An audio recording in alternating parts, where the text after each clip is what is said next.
Greetings, Battle Brothers. It's me, Aurelia Tempris, Defender of the Golden Throne and Servant of Humanity. Welcome in, everyone. Welcome in. I hope you're all doing well today. We're doing some fantasy and AoS lore because I need to get back into it. I'm currently been doing a lot of regular Warhammer, the best version of Warhammer. So I gotta get back to some of the fantasy stuff. Okay, why is that emote amazing? I love that emote. I used to have one of those. What are they called? The squirmies? Squirmels? 1 second. Squirmels. As soon as you said hi, I got an ad break. Guys, save him from the ads. Save him from the ads. Zinch knew. Oh man, he can't hear me. Never mind. Sup early, my plush duck skitter just arrived in the mail today. Dude, the plush, I assume you're talking about crack ducks plush. I've been seeing it in our group chat and I'm like, man, if I had known they were available when they came out they probably had pre-orders recently. I would have got one. But I didn't. Yeah, I figured you meant crack duck. I was like, plush duck. That also works. And yes, I did look it up. That worm thing, it's called a squirmel. I loved playing with those. It's so fun. Did you know that cats really like them? I would bring them over to a friend's house and the cats loved it because it looked like it was a creature. Because the string you use to control it is like, it's basically like a thinner version of fishing line. It's really hard to see. And cats loved it. The cats were all over it. It got absolutely wrecked because I think I left it there one time and it absolutely got munched on. But they were fun. They were really cool. Cats mess those things up? Yeah, of course. They love them.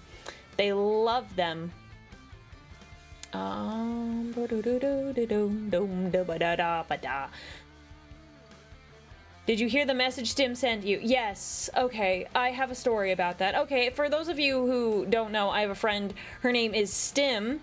Stimpack, if you're looking for her on the Twitch. She had... I think she got gifted a bunch of subs and then she had to moo. Okay, look, I don't know all the details, but basically she had to send a moo to me. So I was out in public when I received this message. She recorded a voice message and I was like, what is she saying to me? This is interesting, but because I'm in public, I didn't have my headphones with me. So I put the phone up to my ear so I can hear it. And I am greeted with a very loud moo right in my ear and I jumped out of my skin. I had a friend with me. They're like, are you okay? Are you okay? And I couldn't really explain to them what happened. I said, oh, one of my friends just sent me a prank and they just mooed in my ear. I should have known better. Oh, hello, welcome in, Renegade. I finally caught our sister in arms earlier. I found you through your YouTube shorts after doom scrolling through Warhammer shorts. Based, Warhammer shorts are amazing, and I'm glad you found me. They've been popping off lately. So I'm glad you found me. We talk all the Warhammer stuff. Right now I'm reading through Dante. This isn't just a phase, Mom. I'm actually, the reason I started streaming was because I talked about Warhammer all the time, and I'm finally rewarding myself by reading a Blood Angels book because I ration those because I love the Blood Angels and Sanguinius so much. Oh, it's so good. I think I'm on, what chapter am I on? Let me check. How is the Hammers of War? The Hammers are warring. Sad time. Okay, let me see what chapter I'm on. I'm on chapter 9. An auspicious chapter. Yeah, chapter 9. So, I'm having a great time. I love it. Yes, Shadow, I will have a great stream. You know why? Because I have a 2-liter bottle. Well, it's not full, but a 2-liter bottle of Baja Blast Mountain Dew that I'm pouring into my stein because it's Warhammer Fantasy Day And I need caffeine.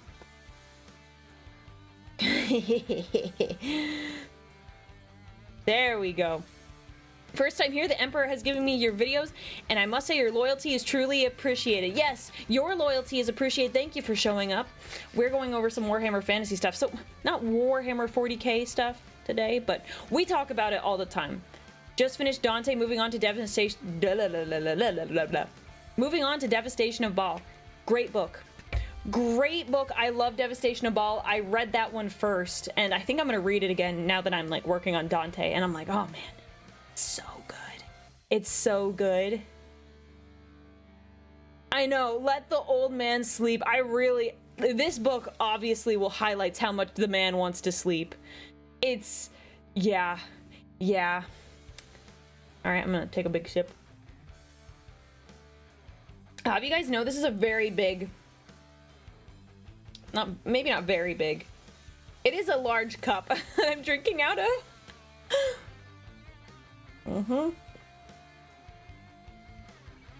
My tracking won't do a really good job tracking it because it's a big cup.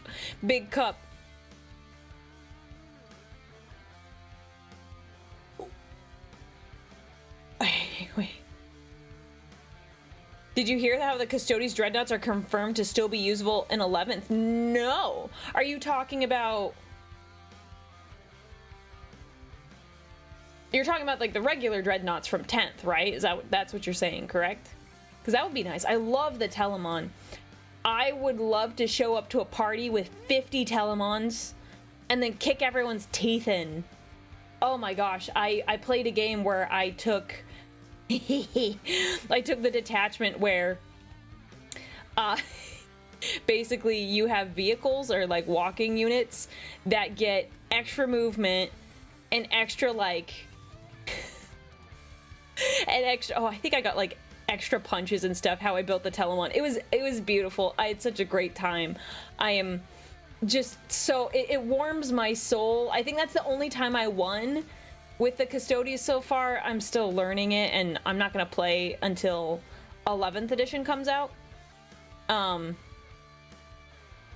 was specifically called out in a stratagem. I love the Telemon. He's so great. I want a plastic version. I want a plastic version because I love it so much. Let me double check Custodes. I think it's the Auric. Is it Auric host? I don't play very often. Custodes detachment. Let me check. Let me look. Sorry, I'm not so familiar, so if you're like, she's not a real Warhammer fan, she doesn't know all of the, she doesn't know, no, Auric Champions is the regular one. I do not know all the Warhammer rules. I'm learning. Let's see. Shield host, it's not that one. No. Someone's probably gonna come up with it faster than me. I'm trying to scroll through here, but my screen is kind of reduced. Wait, let's just do this. Let's be smart. Let's be intelligent. Shield host. It is. I think it's Solar Spearhead. Let me check.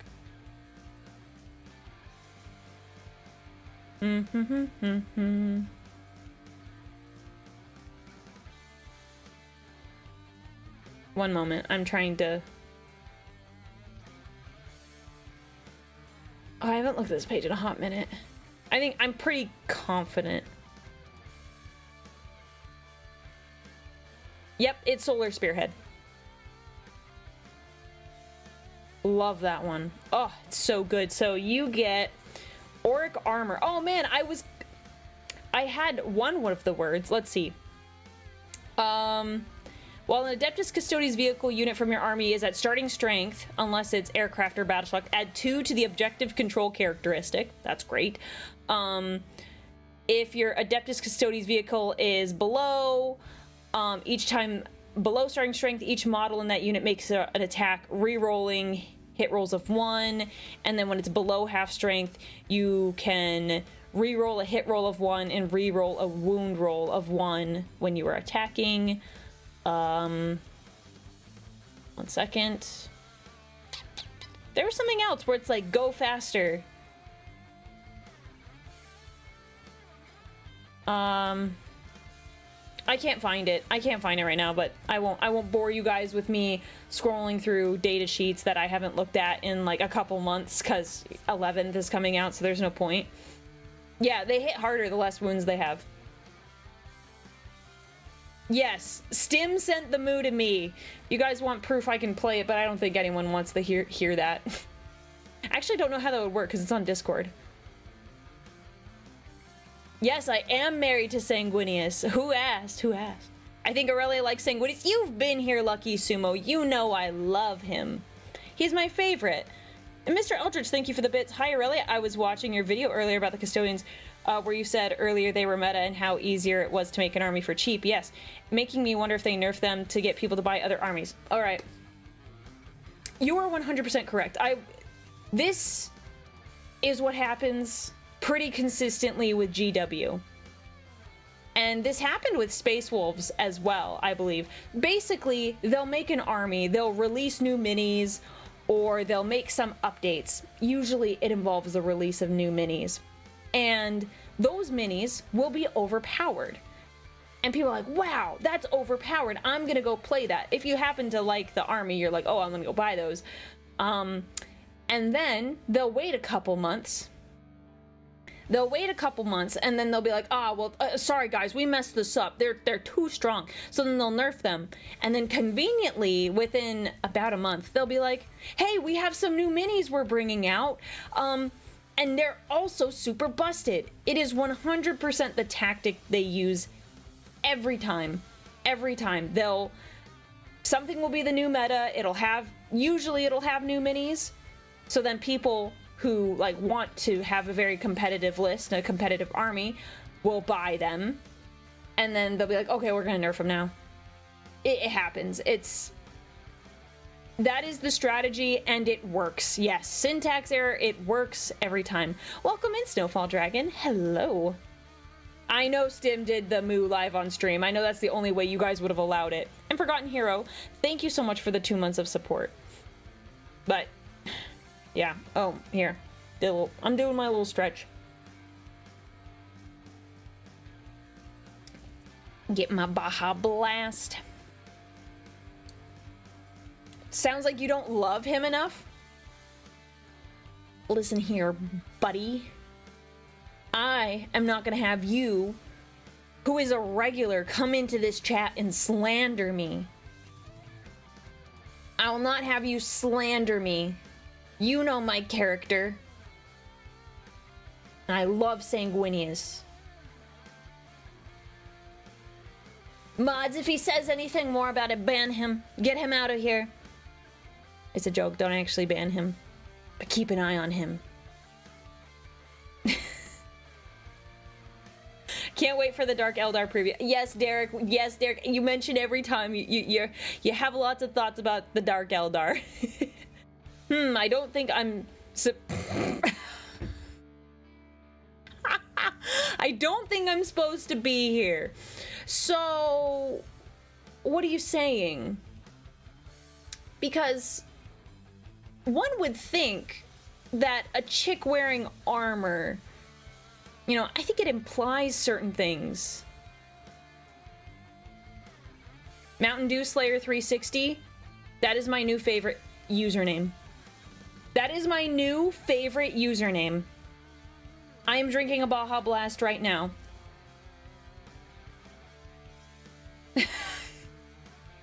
Sanguinius, more like Sangoonius. Only for me. No one else can goon to him.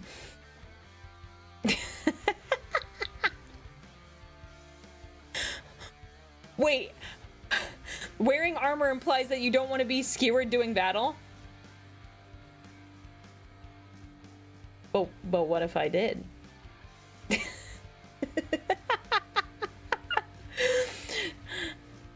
Sub, hope you don't mind chaos in here. As long as you're not too heretical, we'll allow it. We'll allow it.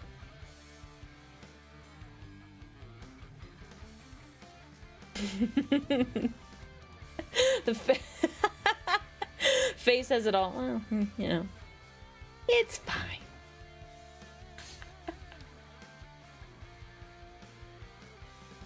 Bring back Papa Dorn. I need him to have round 3 with Peter Turbo. Okay, so I am personally of the opinion that we're getting too many Primarchs, but, well, at least too many Primarchs that are coming back, but it's inevitable, and I would be interested in the showdown. But I hope it's not like, I don't want it to be too much of a repeat. It needs some spice. It needs some pizzazz. And no, not that kind of spice. I'm saying it needs to be more than just like the stereotype of Dorn versus Peter Turbo. Because I feel like after a time it just gets stale. That's my personal opinion on that. Excuse me, sorry. The Baja Blast is talking to me. I feel like it gets stale after a little bit.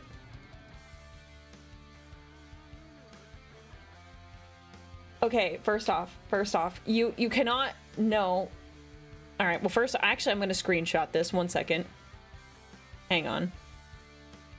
Someone just said in my YouTube, when will Spider Daddy be back?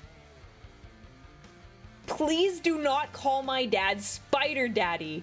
Do you know how weird that is for me?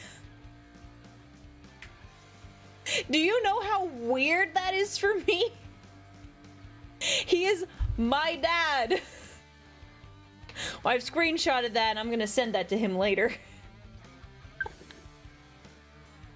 What the heck? Okay. Incredible. The things I never thought I would see. Hopefully they meant it in an innocent way. You sweet summer child.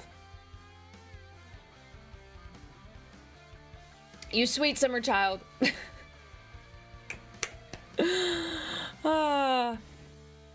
Strange, you and Sanguinius, I guess the Empire's really gone soft when it comes to Xenos. Whoa. I don't know what you're talking about. I'm an abhuman. I'm no Xeno. I just have pointy ears. Have you not heard of the abhuman variety where they just have pointed ears? If not, congratulations, you're seeing one for the first time. Yeah, Mountain Dew Slayer. Like the name. Hello. Hi.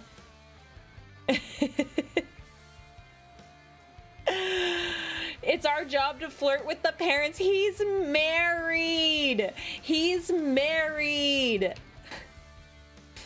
Don't flirt with my dad. I feel like I have to like step in on behalf of my my mom and be like, no, please.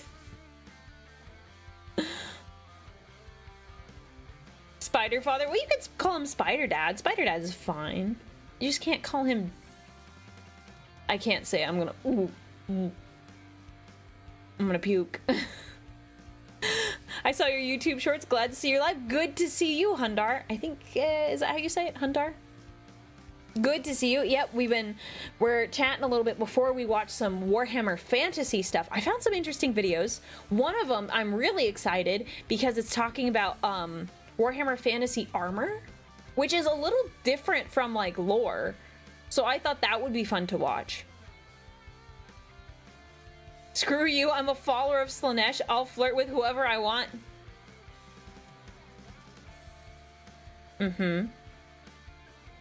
Will you now? Will you now? Cause got another thing coming, sir. You got another thing coming. If you think I'm gonna allow that. I'm watching you. Get him? I will. Why do you think I have this sword? Ain't no party like a Slaaneshi party. Look, I've said it once. I will say it again. Everyone likes Slaanesh until the spike bat comes out. And Soy Mage, thank you for gifting the sub to Cyberknife. Oh no. Oh no. No! Oh my gosh, they're being so bad on YouTube. Just because there's a goalie doesn't mean you can't score. Dude, you don't even know my dad. You could never. Although my dad, I think, is a very handsome individual. He is a handsome individual. I think most people will be like, yeah, okay, that's nice, that's nice. It is YouTube in a nutshell.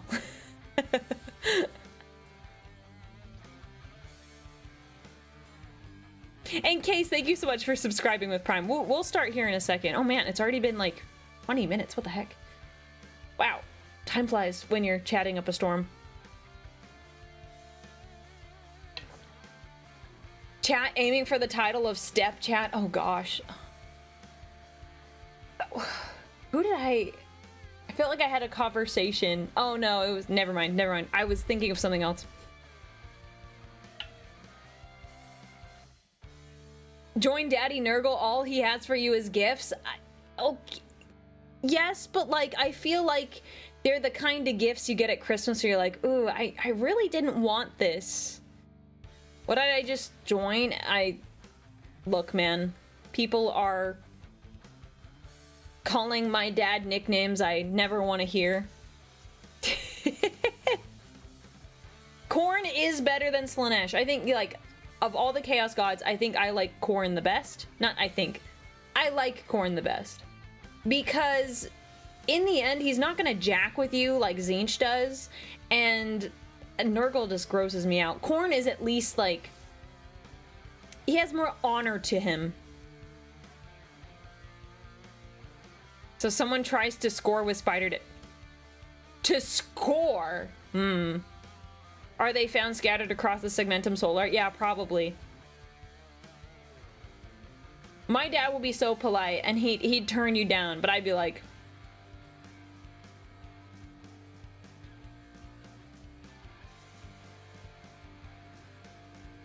They would not find you. They wouldn't even find a trace of you. Okay? Blood for the Blood God, skulls for the Skull Throne. Yep. Best Chaos God in my opinion. I mean, best of, you know, a bad batch. Bad batch mentioned.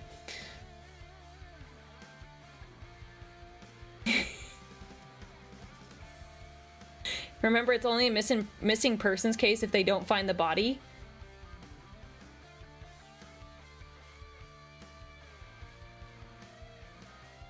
Yeah, that's true. I'd think about that. Think about that. Psyker or not, she's gonna shove you into the Astronomicon. Okay, I did think about that. When someone mentioned the black ships, I'm like, I wonder if I could put a non-psyker in one of, like, the tubes that feeds the Emperor. Would that also work? Can he just take your soul? No one would suspect a thing. The Emperor would just be like, I only got 999 psychers today. What happens if a non-psyker goes into a black ship? Well, nothing happens in the black ship, but, I actually don't know if they shoved a regular person in one of those tubes. Time to do some research. I have a couple people I will volunteer to come with me later. You wouldn't suspect a thing until they come to get you. Yeah.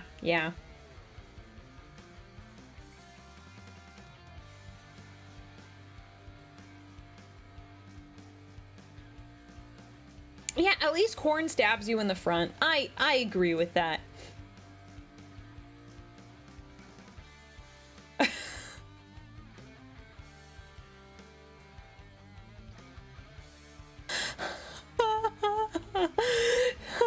No. Man, thank goodness for auto mod. You are spared, but don't talk about my dad like that. Please, guys. You guys cannot say words that make me be like, yes, I would love to think of my dad in this way. I will not elaborate. I'm going to not let that get posted. Oh man. I will say Automod is great fun because sometimes I'm like, oh wow, That was blocked for some weird reason. I don't know why. Or my mods blocked it. Like, they'll block... Actually, I'm not going to tell you guys what words they block, because then you'll get me riled up. They're not bad words. It's just... it's just a silly thing.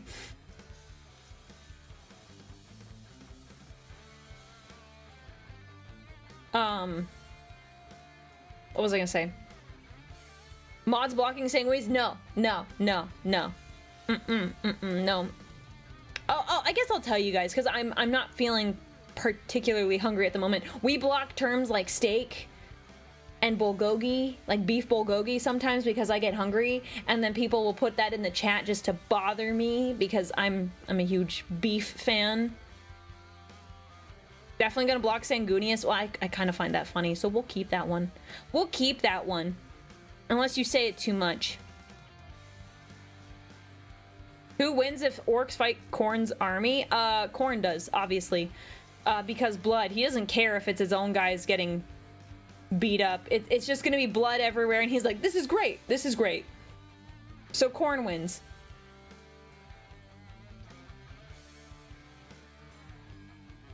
Of course you like beef. Have you seen Sanguinius? Thank you, thank you. Okay, one of my pet peeves. It's not really a serious pet peeve, but I do not like the twinkification of Sanguinius. Leave the twink to Fulgrim. Sanguinius is a beefcake. He's like ripped. He's ripped. He's not like buff in the way Leman Russ is, where like Leman Russ, we've talked about this before, he's got like a muscle gut. Leman Russ does not have a six-pack. Like, you know, that's kind of my headcanon. But Sanguinius has a six-pack, but he's not a twink, and people draw him as a twink, and I'm like, no, he's not a twink. Twinkification, first time I ever heard that word before. Congratulations. Slay Gwinius. Yeah, he's ripped. Yeah. But he's not like, yeah. You know what I'm saying. Lean muscle, yes. Thank you. See, because when people are like, I don't know, it just makes me... It's not a big deal, because I like Sanguinius as a character overall, but when I do see the twink versions, I'm like, I'm just not into that. I love the muscles, and it's so good.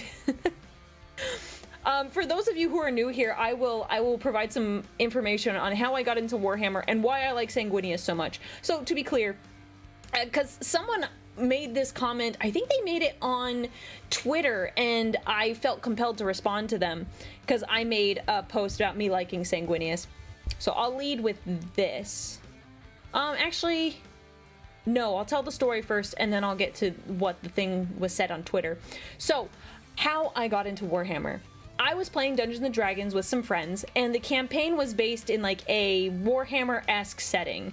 So, wasn't pure Warhammer, but a lot of non-player characters were named after Warhammer characters. So, we were introduced to this character named Sanguinius, and my other friend, who was into Warhammer, I wasn't at the time, this was several years ago, was like, whoa, Sanguinius, is he hot?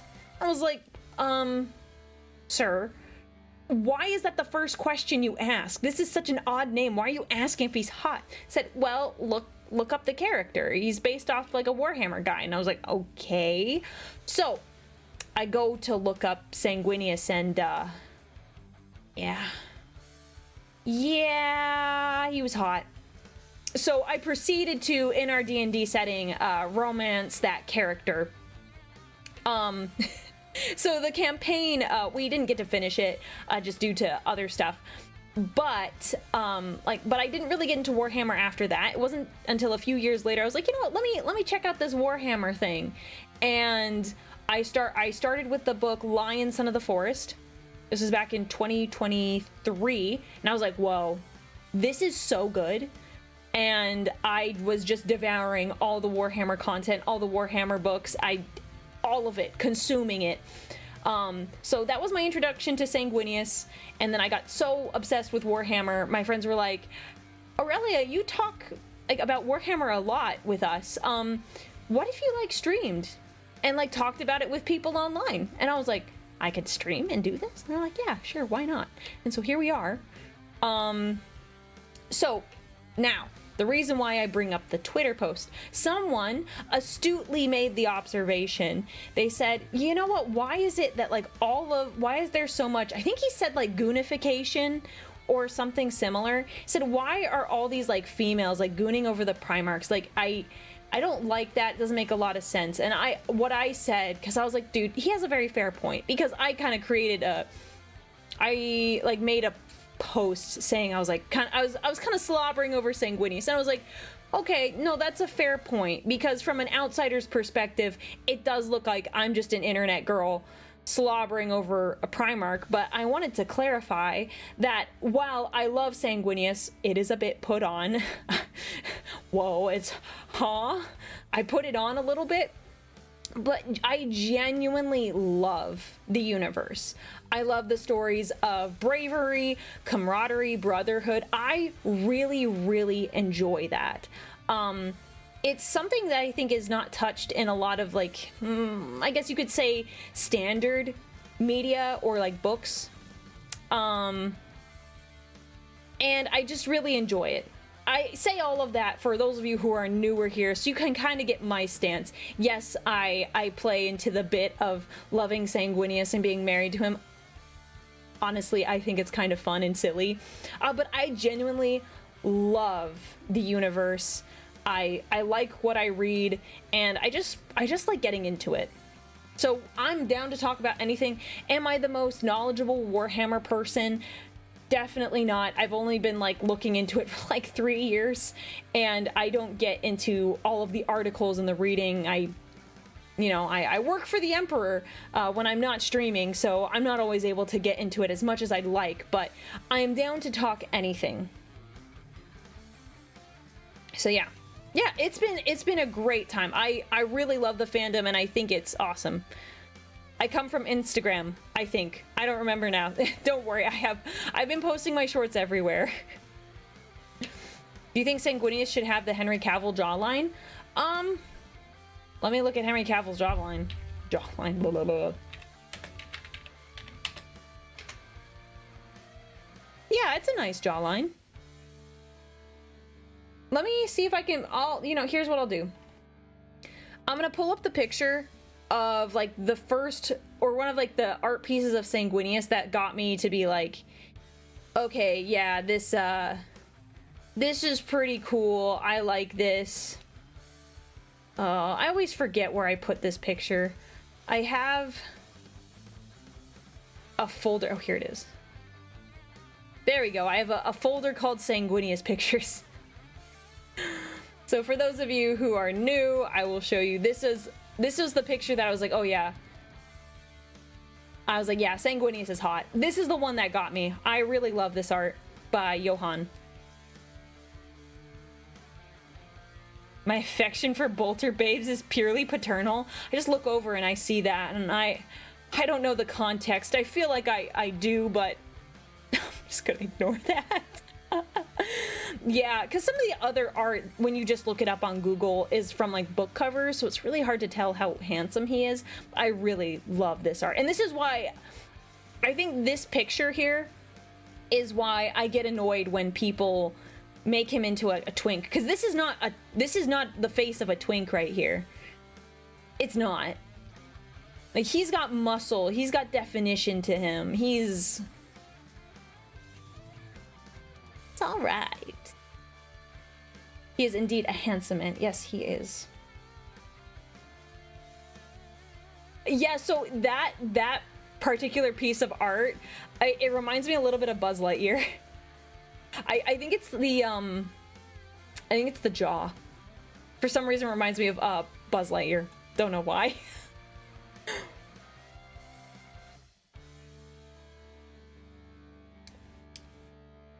This art has been around for a while. Yeah, I love his style. Honestly, maybe I should commission him for something. I mean, to be fair, I love women in armor more than skimpy clothing. Sisters of Battle are beautiful. I love armor. I am of the opinion that You do not need the skimpy clothing to be entertaining. I like to think I am to some extent, but you know, I don't want to be too presumptuous, but I like the armor. But I was very intentional at making sure I had a very nice avatar in terms of the face. Have you read the books on the Horus Heresy? Yes, I have read several. There's like, what, 60 of them? I've not read all of them. That is a task in of itself. Horus Rising, Galaxy in Flames, First Heretic, I think Corax falls in the Horus Heresy stuff. There's others I've read. Fulgrim, thank you. They're keeping track of all the books. I have a list of books actually on the Discord. I need to update that. We have a Discord server if you'd like to join that. I have in one of my channels like kind of a little bit about me. I need to update how many books I've read, because I've read more than 50 now. I think I've read closer to 60, and I have a list of all of them. I just need to update them. Yeah, there's a lot. There's a lot more. Errant, post the Sanguinius art in the Aurelia art channel. I would like to see it, please. If that's your favorite Sanguinius art, I would love to see it.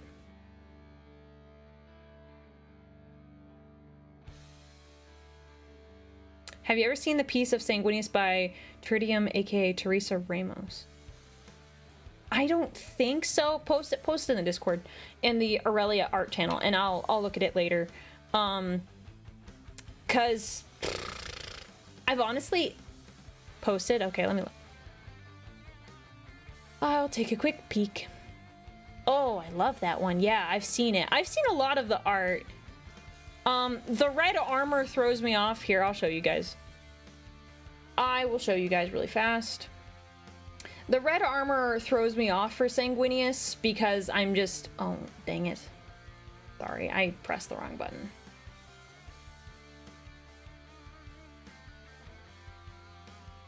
So here's the art they were talking about. Wings, beautiful. The armor just being red is like, no, I always imagine him in the gold, but I think it is well done. The red and the gold. It's very pretty.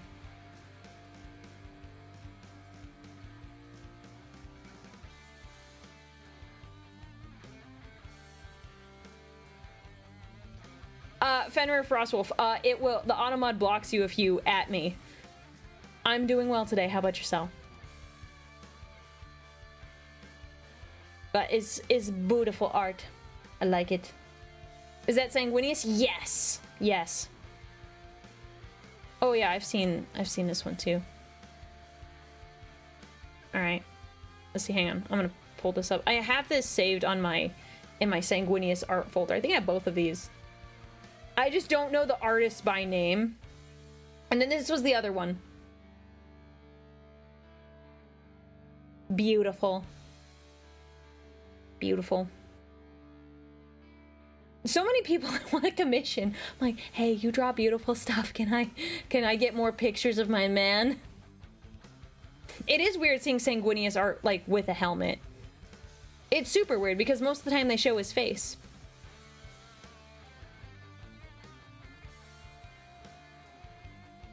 Okay, we should probably get started with the videos. I know you guys are like, why she's talking so much, which we could talk forever. Unless we want to keep talking. It doesn't have to be a bunch of videos tonight. I posted a video about corn you may like on the lore. Ooh, thank you. I will look into that. Oh, and there was a super chat earlier. I missed it. I'm so sorry. I missed 2 other super chats. Sorry. Oh, where did they go? Admiral Corgi, thank you for the super chat. Tuska Demon Killer says hello. Hello. And Corn just watches the fight with the soul popcorn in hand. Yes, this is true. This is true. The loyalist twink is my husband, Corvus. Yeah, okay, I could see Corvus being twinkified. I find that more acceptable than Sanguinius. It's still kind of like, I feel like it should only be reserved for Fulgrim, but, you know, I will allow it. I will, of course, allow people to draw Corvus as a twink.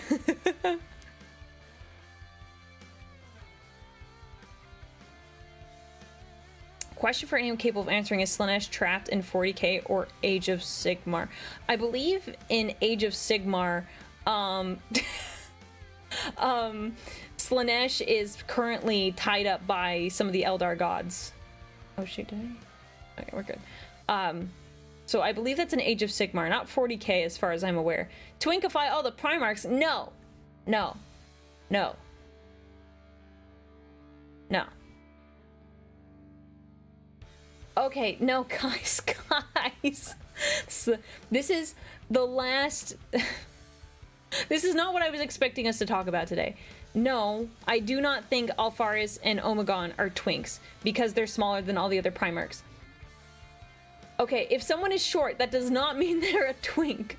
It is the combination of, like, being, like... They look more effeminate, right? So it doesn't necessarily mean they have to be short. It's usually they're more, like, slender and not, like, super buff. That's generally what it means. Unless I, for some reason, have that wrong. Yeah, see, like, dwarves. Dwarves, are they twinks because they're short? No. No one thinks that. No one thinks that.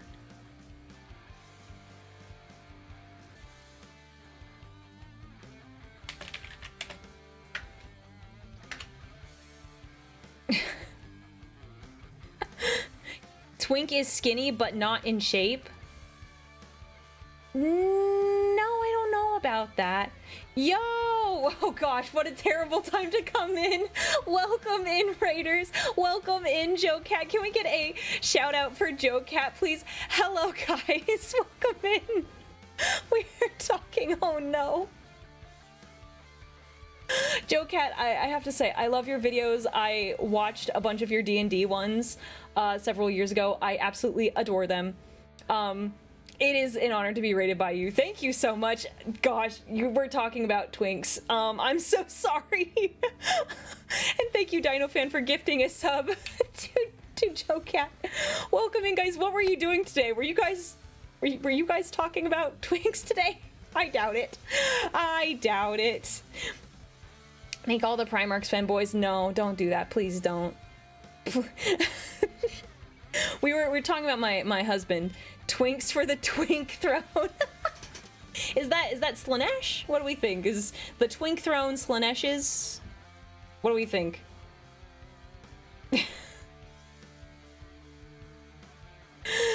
You Grim Corvids, yes. So my lore is a little bit special. I'm not your standard Custodes. It's a original character that I came up with before the GW change. I look into it. It's kind of cool. It's kind of cool. Question I was doing. Oh wait, what were you guys doing today? Sorry, I got so distracted because someone said something. What were you guys doing today, Raiders? Please, I want to know. Were you guys doing anything fun? I hope so. I'd say I'm more of a D&D fan, but after seeing Massive 40k game, I'm interested in wargaming. Oh, it's a lot of fun. And if you like painting, I recently got into painting and I'm just loving it. I am just loving it. What in the great change is this? You have to look into it. I'm an abhuman. Oh, you were hanging out with Pancreas. You were hanging out with Pancreas. Oh no, Final Fantasy 14. I have other people that are trying to get me into Final Fantasy 14. Do you guys have a good case? Do you guys have a good case for Final Fantasy 14? It gets good after 40 hours. Oh gosh. I have people in the background that are like, hey, hey Aurelia, you let me know if you want to know anything about Final Fantasy 14. I'm like, I don't know if I have the time to play. It intrigues me, but I worry I don't have enough time to like play reasonably. Peak story fun fights. That's what I've heard. I've heard the storytelling is really good, and as like someone who's a huge fan of D&D, I'm like, oh man, I love a good story. Custodes? Yes. Abhuman Custodes, so it's a little different. but Custodes is my favorite faction. I love the Banana Boys. They are mwah, wonderful, wonderful. It's very, very good. Oh no, oh no, oh no. All right, I'll look into it further. I'm assuming Sotek because he's playing it like every day. Yes, Lore Master of Sotek is totally doing it.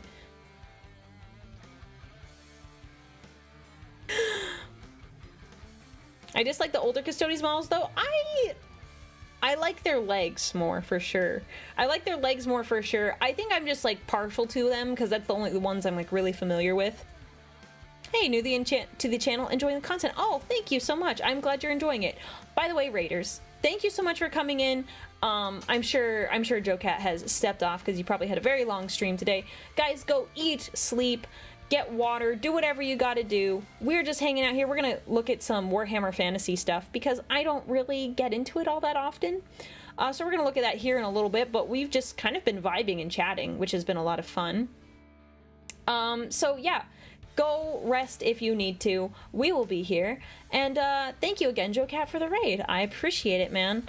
I hope you get some rest tonight.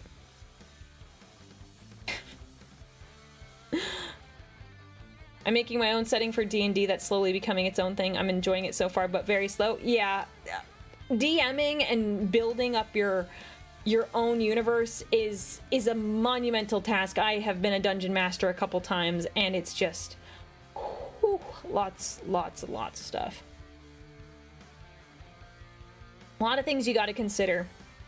So,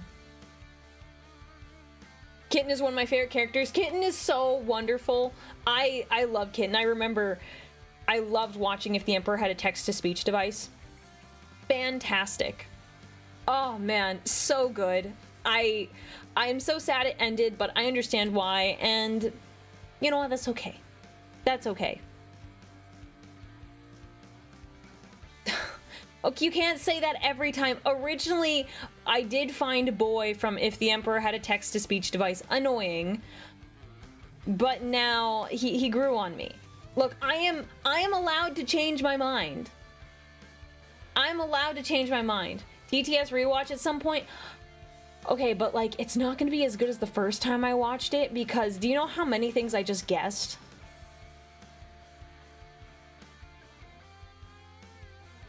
Too many things I just guessed and got right. It's just not going to be the same. Changing your mind is heresy. Yeah, you're not allowed. You can never change your mind.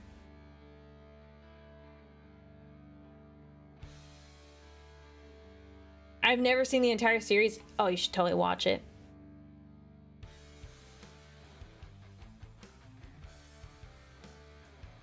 Yeah, definitely had some pretty amazing psycher moments. I couldn't have even... I still think my best psycher moment was for Hunter the Parenting. When I guessed Kevin's profession. Holy cow.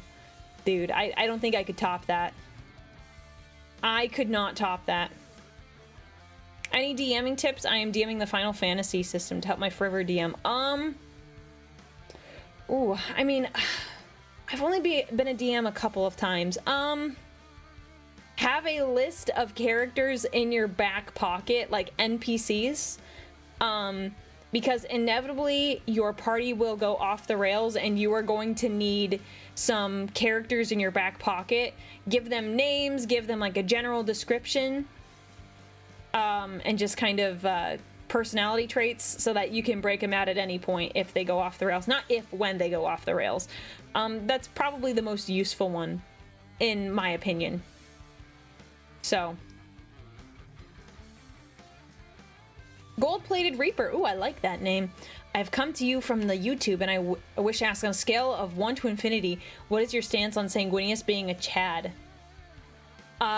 He is absolutely a Chad. Infinity plus 1. Infinity to infinity. Like, infinity to the infinite power. How about that? How about that? What are your thoughts on Titus from Space Marine 2? Titus is based. Leandros did him dirty, and I think everyone can agree with that. That's like the most, like, average take ever. I like Titus. I'm glad that he's back. Infinity cubed. Well, no, I'm saying infinity to the infinite power. My mods are trying to rage bait me. Classic mods. Ooh, yeah, there's also that. If your party is not... So, let me put it this way. Mountain Dew Slayer, thank you so much for the 5 gifted subs. I appreciate that. I appreciate that. This is gonna be like my... I think that's like my favorite username. I think that's like my most favorite username that I've seen. Is that a Custodes VTuber model? Yes. Yes, would you like to... There you go. I'll zoom in just a little bit so you can see more of it. I took some inspiration from a lot of different armor designs. Femstodes, no. Mods, ban that guy. I'm not an elf, I'm an abhuman.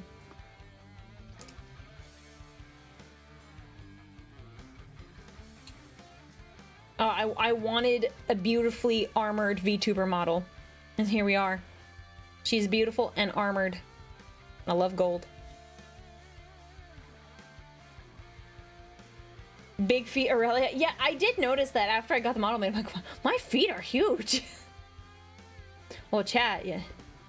Chat, you know what they say about people with big feet. Yeah, big socks. Mm-hmm. Mm-hmm. Mm-hmm.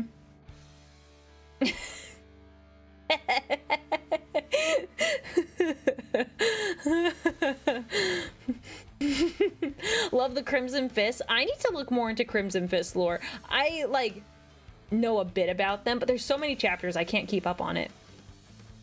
I can't keep up with it all.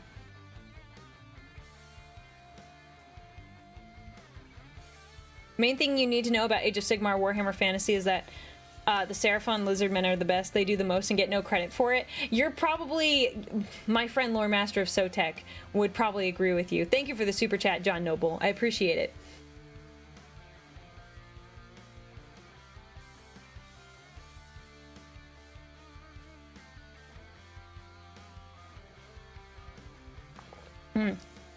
Drinking my dew, drinking my dew. Okay, of the Lizardmen, though, I will say my favorite is just so dumb. I like the Slann. Like, you know, within the Lizardmen. I love them because I love them for the same reason. Like, I like seeing fat cats. I just like seeing chunky guys. Chunky animals are my thing. I like birds when they fluff themselves up and they look like orbs, so when they're borbs. Just chubby animals. I'm a huge fan. Yes, it's the perfect emote. Yes, I also like the chunky skitters, yes. I think the guy who calls you an elf was just a fan of Lord of the Rings and not claiming you were an Eldar. Well, I don't know about that, Megalolcat.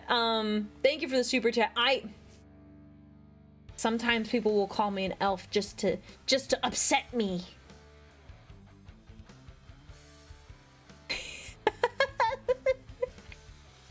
Yes. Seek, yes. We won't get into that. I remember looking at that book and it's so funny, it's so bad. Admit what you are, coward Eldar. Did you finally decide to stream on Twitch, Pancreas? Or are you an imposter? Are you an imposter? Is it actually you? Tell me something only Pancreas would say. And something I would know.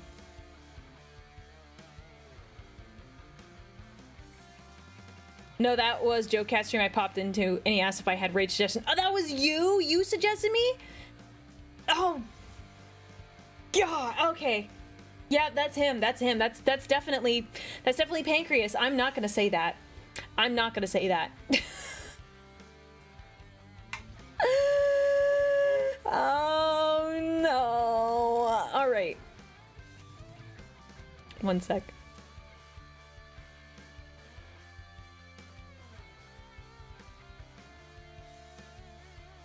Give me one sec, guys. I gotta give Pancreas his crown.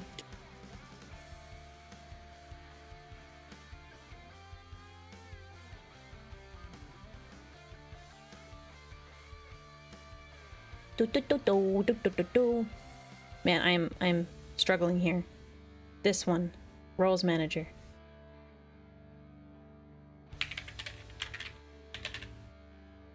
There we go. Boop, give him a crown. Give that boy a crown. There we go. There you go. But thank you, Pancreas. That was very kind of you. And Dino Fan, thank you for gifting a sub to Pancreas. Oh no, the ad starts soon. We gotta push back the ad when it comes. I shouldn't have asked you to prove yourself. I really shouldn't have. I have major regret. I have major regret. No, it's okay. I wanted to have the ad snoozed. We're good. VOD after ad, maybe. I'm enjoying chatting. I'm enjoying the chatting. I only thought of Wordle slander after I said my horrendous first thought. That's my bad. Well, look, you still proved it was you. Yeah. I did tell my chat, Pancreas. I was like, I told them that I've been giving you a hard time with Wordle. I'm like, dude, I gotta stop because I feel like I'm about to get like... that you're gonna say something in a public setting about me. It's gonna be like, it's like what Arthur does, where he just pushes buttons. Pushing buttons until he gets physically attacked. So I figured, I'm like, I better stop, otherwise I feel like you're gonna come after me. Doesn't matter if I have elf-looking ears. I'm pretty sure you're gonna be on the next VTuber roast on videos. I mean, I don't know what he would roast me for. There's no offense taken, but the day you miss a Wordle, I'm gonna come down like the hammer of God with slander. Look, man, I'm gonna set an alarm on my phone every day. But see, you can't even give me grief. Guys, I am... See, I don't want to say I'm good at Wordle. I'm decent at Wordle. I'm decent at the Wordles. But I feel a lot of pressure when I get to the last guess. I'm like, oh no. Grand Tours, we will get to it. I know, we will. Pancreas is in the chat. Hey, dude, I love your stuff. They love your stuff, Pancreas. They love you. Even though you say questionable things about, General Grievous and his, Anyways.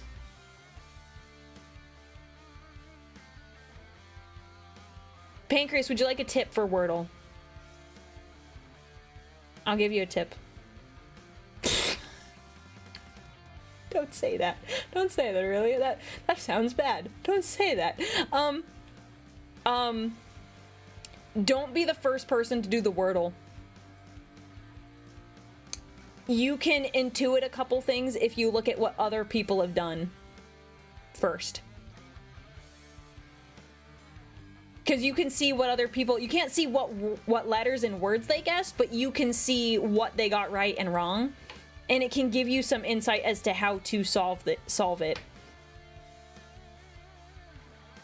If everyone had a bad time, there's probably a double letter. There was one, it was Erie. That was the worst one. I barely got that one. That one was terrible. Erie. 3 E's. Oh my gosh. Terrible. And Admiral Corky, thank you for the super chat. You know what? I'll see if I can get a 3D modeler friend to fall into 40k, then find you. If I succeed, you'll see a short 3D fan animation of you in a few months' time. Well, Admiral Corky, I appreciate that. You don't need to do that, but I would definitely be interested in seeing one. And Cowboy Fox, thank you for the 10 gifted. Thank you for the 10 gifted, man. Guys, please say thank you if you got gifted subs. There you go, Pank. That's my recommendation, because I wait a little bit sometimes to see what how other people do.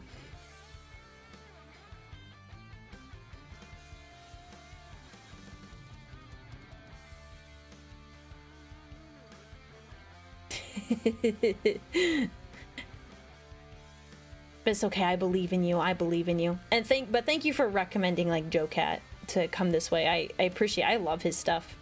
He's awesome. Moo. Oh, I shouldn't have done that, because now I'm going to, now that's gonna get clipped. Oh wait, should we get revenge on Stim? Should we get revenge on Stim, and should I just moo into the mic?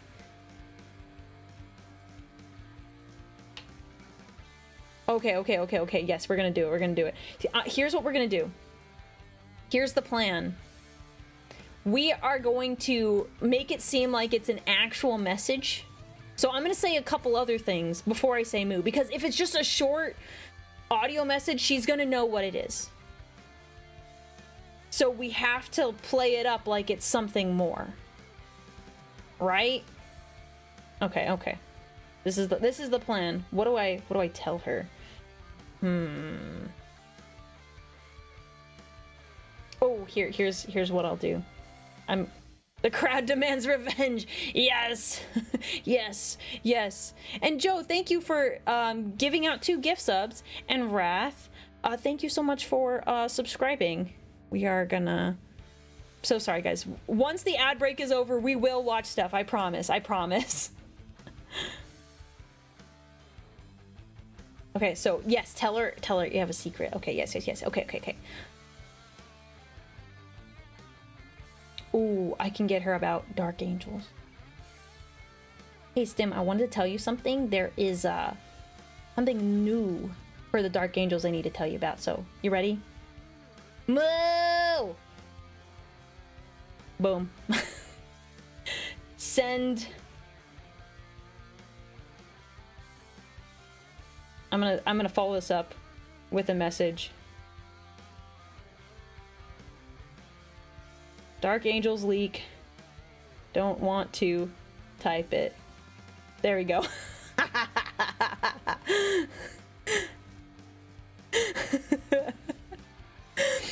Sorry, I had to do that, guys. I got an earful of a moo the other day. I was in a public setting and I got terrified.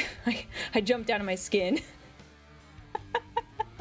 I got here, why are we mooing? It's because my friend sent me a voice message and I thought it was a serious one, so I held it up to my ear while I was in public, and it was a moo and it was loud in my ear. So we're getting revenge. We're getting revenge. I don't know when she'll see it, but she'll let me know when she does. Got anything for the salamanders? Moo. No. Her chat gave a lot of gift subs for that moo. Honestly, I find that really funny. the hubris. The hubris. Because she was like, I regret saying I would moo for a bunch of gift subs. It's fine. We all make mistakes in the heat of passion. Let's see here. So we're gonna swap screens now, because I said we would go. The ads are done. We have been freed from the ads. She was so embarrassed about it too. Yeah, I remember, I think, seeing a clip or watching a stream where she's like, why did I say I would do this? This is terrible. Have you seen Pancreas's video on the Warhammer Fantasies College of Magic? I don't think so. I don't think so. Okay. Let me... Man, I just love when YouTube recommends my own videos. It's so funny.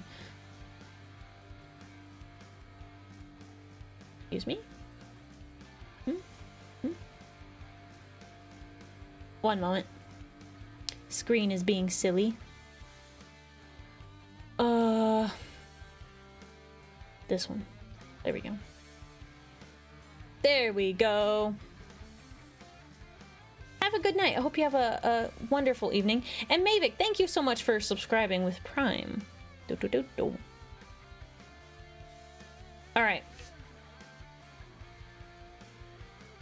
Passionate is certainly a word you could use to describe Stim's chat. I believe me. I'm there when I catch her live. Yeah, it sounds like fun. It sounds chaotic and fun. I think I like the different vibes that everyone's like chat has. And Stims is like chaotic and like sometimes like I lurk in there. I just think it's cool. Okay.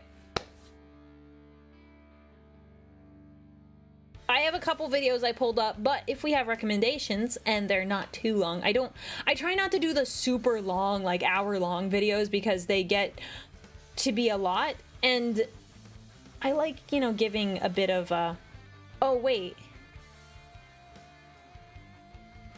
I guess the ad didn't come. I don't know, man. Okay, the ad is coming in 3 minutes. I thought, I'm so confused. I'm so confused. It's okay. It's okay. We have this Total War Bashiva. I think those are the lion, yeah, the cat people. Yeah, I think the ad got snoozed again. Sorry, mods, that's my fault. I did not explain what I wanted. That's my bad. My bad. We can watch this really fast though. If I'm quick. It's gonna be close. But we're gonna learn. Let's do it quick. From the mountains. Ouch. My ears.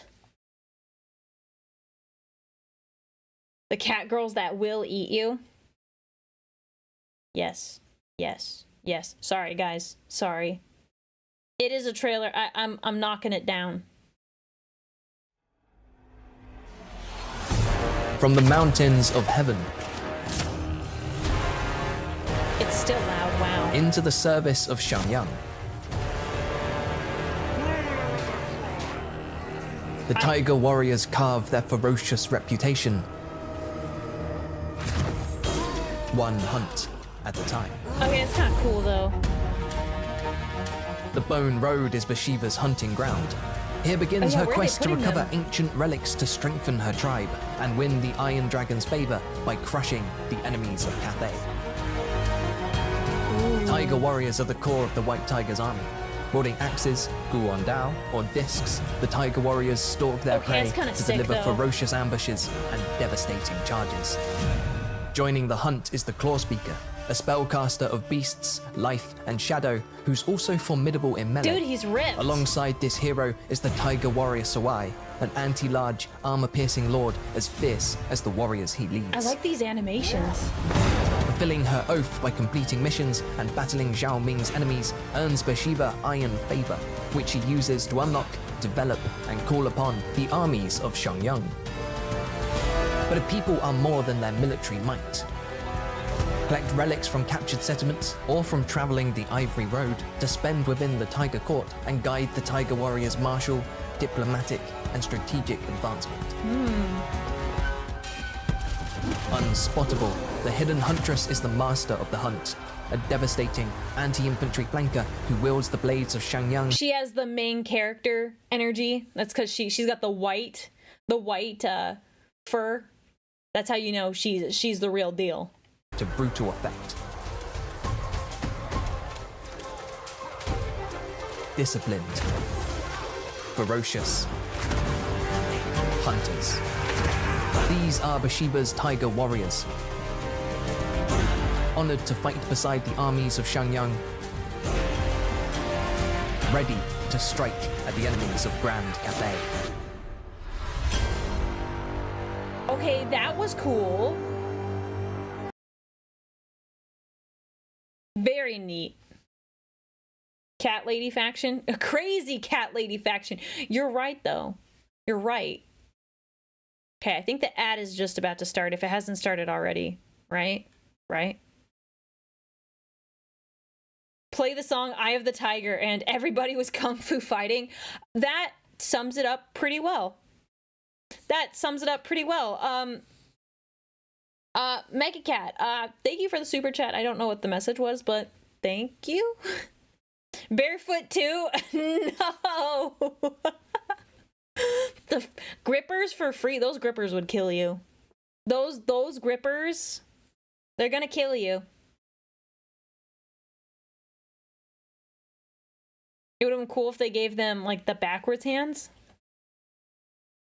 I don't know about that. Nah, I'd win. Okay. If you say so. If you say so. Okay, so the ad is starting, but we get to decide what we're going to be watching. We have a couple things. One of them is a Pancreas video. Maybe he's here. Maybe he's lurking. I don't know. It's about Grimgor Ironhide, because we don't really look at orcs a lot, so I was trying to think of something that we hadn't really looked into before, because we know about orcs from Warhammer, but they are definitely different from fantasy AoS. We have Dragons of Cathay, because I like dragons. I'm a huge... let's just say I really like dragons a lot as a middle schooler. I read Aragon when I was like 12 or 13, and I fell in love with it, and I love dragons as a result. And then I thought this one was interesting. Historian and armor expert reacts to Total War Warhammer 3. I'm like, ooh, learning about armor. So it's not lore per se, but I thought it was cool. It's a shame Aragon never became a movie. Yeah, definitely. It was definitely not made into a movie. If they did, it probably would have sucked. But aren't they gonna make a show? Didn't I hear something about them making Aragon into a show or something? Not 100% sure about that. You were a dragon girl growing up? Yes. Dude, I read a ton of books. I read Lord of the Rings. Like, I read so many books. Like, that was just... I did that, like, all the time. And I love. The ads just ended. Why do you have to remind me of that? Oh, are the ads over? Mine still says we have 30 seconds of ads. Okay, so the show is in production. Okay. But it's made by Disney, but the author, Christopher Paolini, is working on it. I am...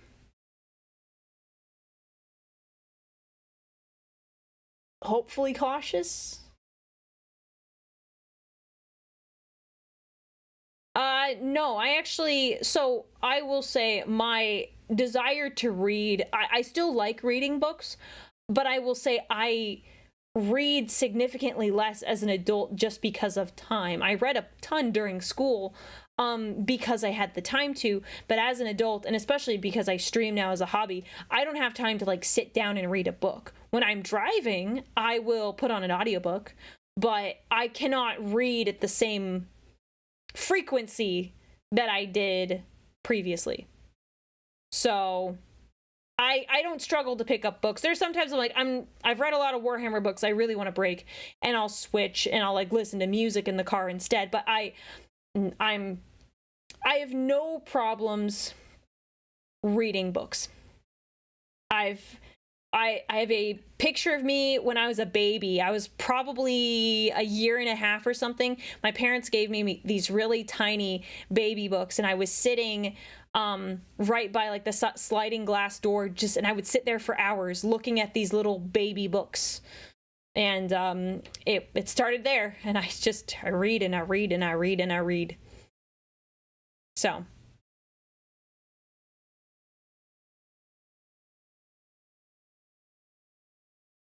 okay, so we didn't decide, sorry. Dragons of Cathay, historian and armor expert, or Grimgor Ironhide. What are we feeling? We're not going to do a poll because that'll take too long.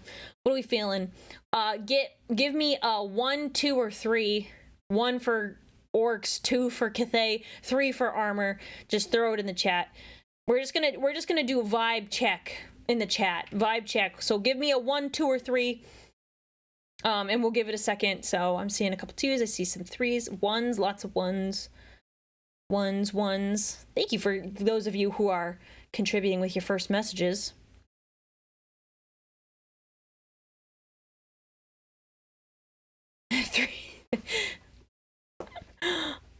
Okay, I'm seeing kind of an even mixture on YouTube. 4. I think chat is mostly leaning towards 1 across both chats, I think. It's almost evenly split between the other ones. I think 1 is the one. So we'll start with the orcs. And, you know, if Pancreas is here, he can... Let's see, he did this one recently. I think like 2 months ago? No, 2 years ago. That was another video I was looking at. Alright. So Pancreas is probably gonna judge me if he's still here. Some of my favorite... See, that I was like, man, how can we determine if Pancreas is still here? How do we flush him out of the chat? And I was gonna say, maybe we should say something like about General Grievous and how he's lame. But I don't know enough about General Grievous to make it really pointed and make him really get angry about it. Because if I just go for the low-hanging fruit that he's mid, he's not gonna go for it. Badmouth the elves, that should do it. But see, now he knows. Now he knows. If he is here, anyways. Let me check the audio. Some of my favorite characters in fiction are those that are less character and more force of nature. Like... Okay, that looked a little low to me. What do you guys think?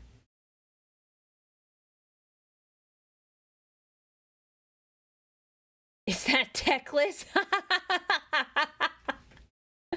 Yes, this handsome lad right here is techless. A little low. Yeah, that's what I thought. I'm turning it up a bit. Like, yeah, making a nuanced and interesting person is the best thing you can hope for when it comes to... Better? That one looked good to me. Or no, or should we piss him off and say this is a... Look at this twink!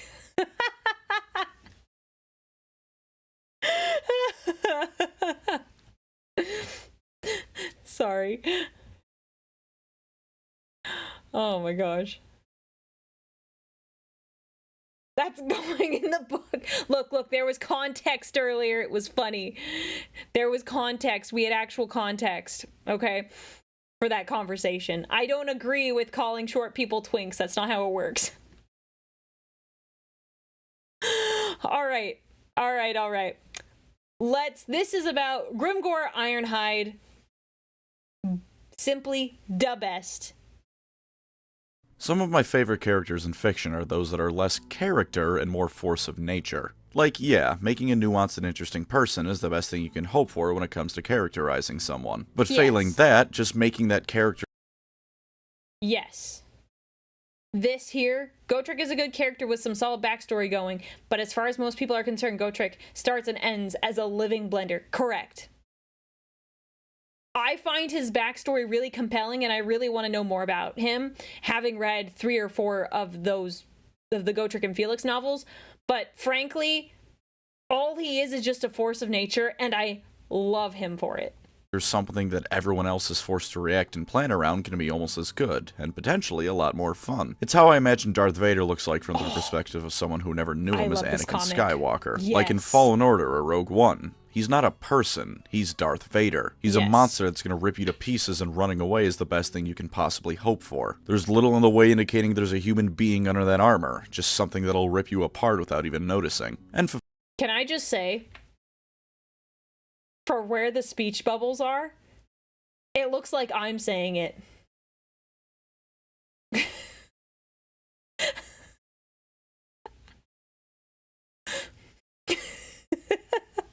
I just noticed that. I looked over at my screen, I was like, huh, I'm right where he is.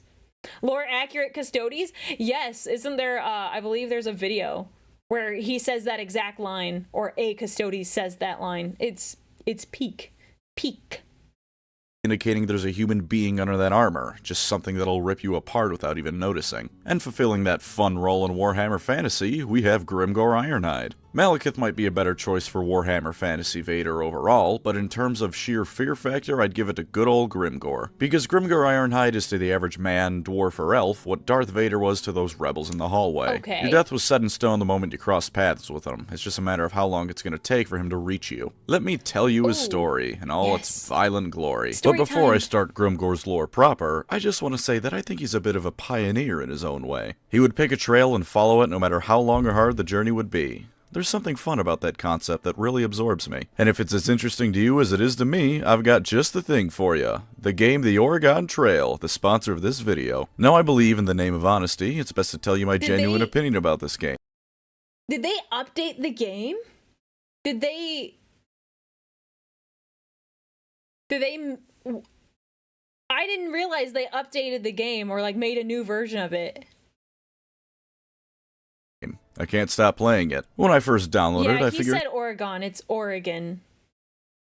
He said it wrong. Hey, I'll check it out for a bit and see how it goes. Then 5.5 hours went by and I realized I hadn't eaten dinner. Finding supplies on the Oregon Trail, be it hunting or going through broken down wagons for repair parts, all in the name of reaching the end, it's the exact sort of gameplay loop that hits everything I want. And as a fan of history, it's a portion of US history that isn't often looked at, beyond a mention of US citizens went east, so it's great to see a representation of what the journey might have been like. Sometimes you make it through a region with zero...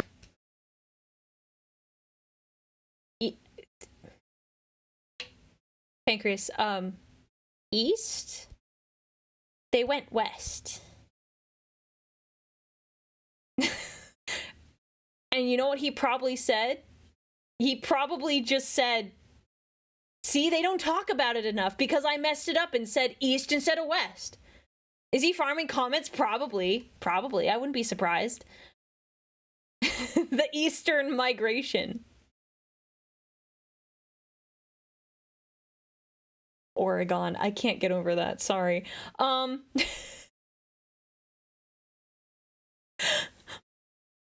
if you go far enough east, you'll go west, but that's not what he was saying. Anyway, sorry. Issues, sometimes every single possible thing goes wrong and all of your settlers simultaneously have pretty. diseases you've never heard of in your life. I assure you, I'm speaking from experience. And there's some big things coming to the trail this month. The game's already available on PC, Switch, and Xbox platforms, but on February 9th it's coming out for both PS4 and PS5 as a cross-platform bundle with a limited time 33% discount. It'll be available from the 9th to the 25th for PS Plus users only. But there's still more to come because the Cowboys and Critters DLC is also releasing. It's available on all platforms already, and will be available day one with the game on PlayStation. New journeys, characters, locations, and more are all coming, all for the low price of $5. You can even find cryptids if you're lucky, and I can promise you this is entirely worth it. So what if you find cryptids, that's unlucky. are you holding out for, pioneer in waiting? Go to my link in the description and check out the Oregon Trail today. It's that magical sort of game where you can play a run for as long or as little as you want and still enjoy your time spent. Play the Oregon Trail today, because catching dysentery has never been this fun. Now then, let's get mean and green. The tale of Grimgor Ironhide begins when one day the Chaos Dwarfs had a brilliant idea. Their orc slaves were strong, yes, but they were still orcs. They were stupid, needlessly violent, and had a habit of beating their fellow slaves to death at a moment's notice. And obviously that's just terrible, for their profit margins. They weren't being nearly as efficient as they could be, so the Chaos Dwarfs decided they just needed to make a better orc. They went to work with the foulest of magics and succeeded. Great idea. They had made the Black Orcs. And overall, it was quite unfortunate for the Chaos Dwarfs that they succeeded in making bigger, stronger, smarter orcs. Because why would you do that? I mean, I understand why you'd want to make them bigger and stronger, but still, man. As you see, they made bigger, stronger, smarter orcs. Apparently the thought of this going poorly never occurred, but to be fair, they don't have Jurassic Park to watch in Warhammer. It wasn't an immediate rebellion, but it came soon enough, and when it did, Grimgor Ironhide was at the front of it, taking down his captors and escaping alongside some other Black Orc slaves. Of course, very few in-universe actually know this backstory for him. As far as most people know, he just kinda showed up in the Badlands one day with his bodyguard of fellow Black Orcs, Immortals. Naturally, he immediately took charge of wherever he went, because for orcs, biggest is boss, and no one was bigger than Grimgor was. And even if they were, he'd still slaughter them. Eventually, though, he ran out of other orcs to butcher. Partially because most of the other orcs wanted to join his tribe and see what this guy was all about, mostly because he was an absolutely terrifying monster to behold. Fun little fact about him, if you went a day without a fight, he'd start causing fights amongst his own tribe out of boredom. If he went 2 days without a fight... Okay. But why does that sound like the popular high school girl who can't go a day without drama? So if there's a lull in the drama, she'll just like start it. She's like, oh, did you know it? Did you know Stacy said that about you? That's like the same vibe. Same vibe. Just violence versus petty grudges.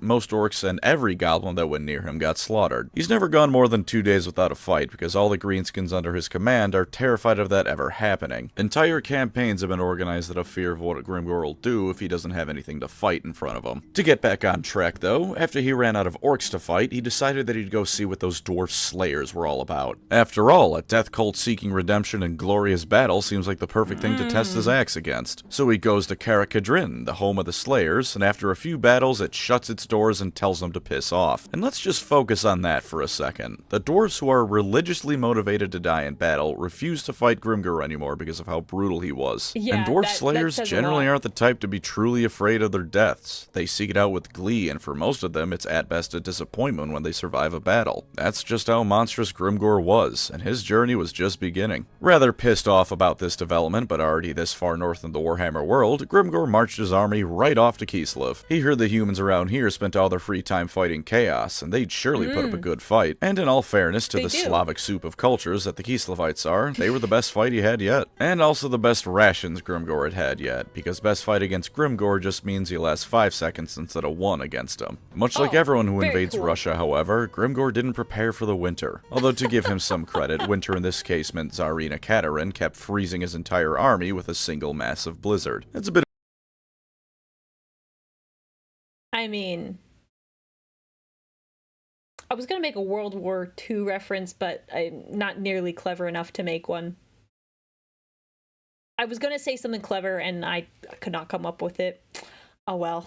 of a cheap shot and not something you can really prepare for, though anyone who blames her for doing said cheap shot is an idiot. I wouldn't want to fight Grimgor directly either. Every time he left, the storm she conjured would stop, but when he'd come back with more orcs, she'd just go whatever and start it up again. Though it took some time, and God only knows how many orc lives, he finally got the hint and went back to the World's Edge Mountains, gathering more orcs and hoping that whatever enemy he found next wouldn't just toggle downfall on him the equivalent of spray bottle on a cat. Over and over again. Sure enough, he found a bunch of night goblins while he was dicking around in the lower levels of some conquered dwarf hold. Chasing after them, he found more tunnels that went deeper and deeper, and having nothing better to do, he went right in them. Want to take a guess what he found down there? More night goblins. Wow. And Skaven. A lot of Skaven. Oh, you might think that the Skaven would be a poor fight for Grimgor, being cowardly and weak and all that. And in a 1v1 case, you'd be right. But is anyone familiar with the rat's nose? You never 1v1 a Skaven. No. You 1v100 those furry bastards. And Grimgor was finally in green, violent heaven. He never ran out of things to kill, and when the rats brought out the big guns like rat ogres or rattling guns, things were actually exciting. And these were the best rations he'd ever had. It's worth mentioning that he was entering Hell Pit, the place where the Skaven make things like Hell Pit abominations, mutant rat ogres, and other things that would make any sane being piece right the hell out. And sure enough, at one point, the rest of his army retreated to upper levels, and this was Grimgor's time to shine. He found a narrow tunnel, waited for Throt the Unclean to send his best creations, and started swinging. And swinging, and swinging, and swinging, until nothing was left, and he had done what no one else before him had ever done. Breached into a Skaven city. Such a... Wow, okay, I need to... Guys, do you have book recommendations for this? Yeah, I know that's Clan Molder's home turf.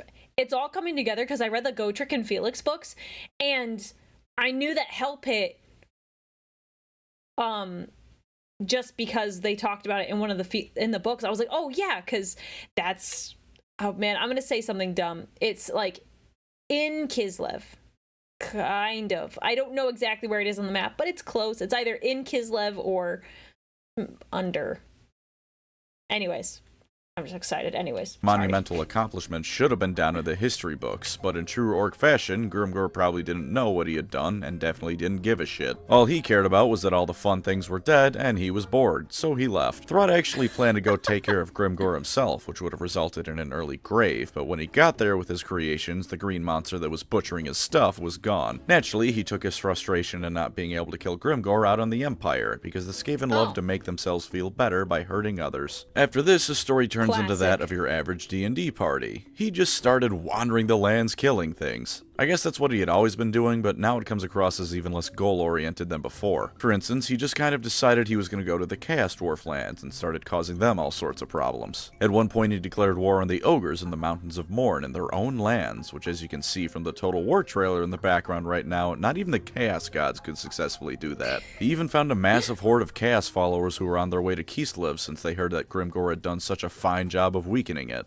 Now, dear viewer and or listener, how do you think that went for the Chaos Horde? Did you guess they were slaughtered en masse? If you did, pat yourself on the back, because that's what happened. Give me He a killed gold so many star. of them, they thought he was a demon prince that only existed to slaughter chaos. And you know what? That brings me such joy to hear that the Wow. closest thing to keeping Malal canon was the living brick named Grimgor Ironhide. But despite even this, he was pretty bored. Everything he fought was boring him, because everything he fought had a life expectancy of however long it took Grimgor to get into melee with him. It was He needs to get sent to the 40k universe. like he was Warhammer Fantasy's Saitama. There was nothing fun left to fight, nothing fun left to do. Everything went down in one punch quick reference. swing of Gitsnick. Where's the fun to be had? Now with that, though, we come to a bit of a divergence in Grimgor's story. Because on the one hand, we have the End Times, but on the other hand, we have Storm of Chaos. And while non-canon and a proper shitshow all on its own, Grimgor Ironhide ends up becoming the highlight of it in the funniest way possible. For those unfamiliar with it, Storm of Chaos was when GW wanted the End Times, but allowed fantasy players to submit battle reports to dictate how the campaign went. In this timeline, Grimgor fought against the Chaos Lord Crom the Conqueror, some Chaos Undivided Lord I don't really care to talk about much except for his relevance here. His and Grimgor's army fought and they both butchered the other guy's A-team bodyguards, so they fought each other to a standstill. Sick. Unfortunately, Grimgor's army wasn't up to snuff, so it got routed. Grimgor, and I want to make this very clear, did not retreat from the battle. He was pissed at his army for retreating, so he ran after them to make them all come back to the fight. Crom, for his part, went to reinforce Arcan's army. Pretty happy he got to fight someone like Grimgor, but overall just kind of nonplussed about the whole thing. As Grimgor finally got his army back together, he heard about this Chaos loser who was even tougher and stronger than Crom. He was excited. It was time for another fight. And in the real world, Games Workshop had realized that Chaos was losing every battle it fought, and despite the fact they ignored the rules and kept moving Chaos up, it continued to lose and lose and lose some more. Because So they shouldn't have ended it. Oh my gosh. as they allowed the fanbase to participate, this opened the doors for their special faction to actually fail. And fail it did. In desperation, GW That's just asked people to hilarious. vote on who they wanted to win. Surely the fans of the franchise were going to vote for the army that wanted to destroy the franchise. They did not. They picked the Greenskins. Grimgor showed up as Arcan was killing Sigmar's reincarnation and giving his generic evil bad guy speech, and kicked him square in the balls before declaring he was the best and wandering off to make a bigger army. Honestly, All the while, his fair. current ones slaughtered the forces of chaos around them, and Karl Franz finally showed up to clean up whatever the fuck was going on in front of him. I imagine he was mostly just confused seeing the greatest threat to his people on the ground and this massive orc running around hollering like a chimp. Also, fun fact, love it took this. longer for Karl Franz to reach Middenheim from Altdorf than it did for Archaon to reach it from Kislev. Plot armor. It works wonders. Games Workshop swiftly declared everything here non-canon and swept it under the rug. I would Now too. it's time for the End Embarrassing. Times. Urzag, the Great Green Prophet, had a revelation. 2 orc gods mean 2 orc champions of the gods. For Mork, we have Skarsnik, and he's not relevant to this video, so that's his lot for now. The other is who else but Grimgor for Gork. As for what he did, Grimgor is perhaps the only non-chaos character to get some serious wins under his belt. Aside from maybe Nagash, but after his book, he stopped getting those wins. After being told he was one of the 2 Greenskins who would unite them all into one big Wa, Grimgor immediately marched east towards Cathay.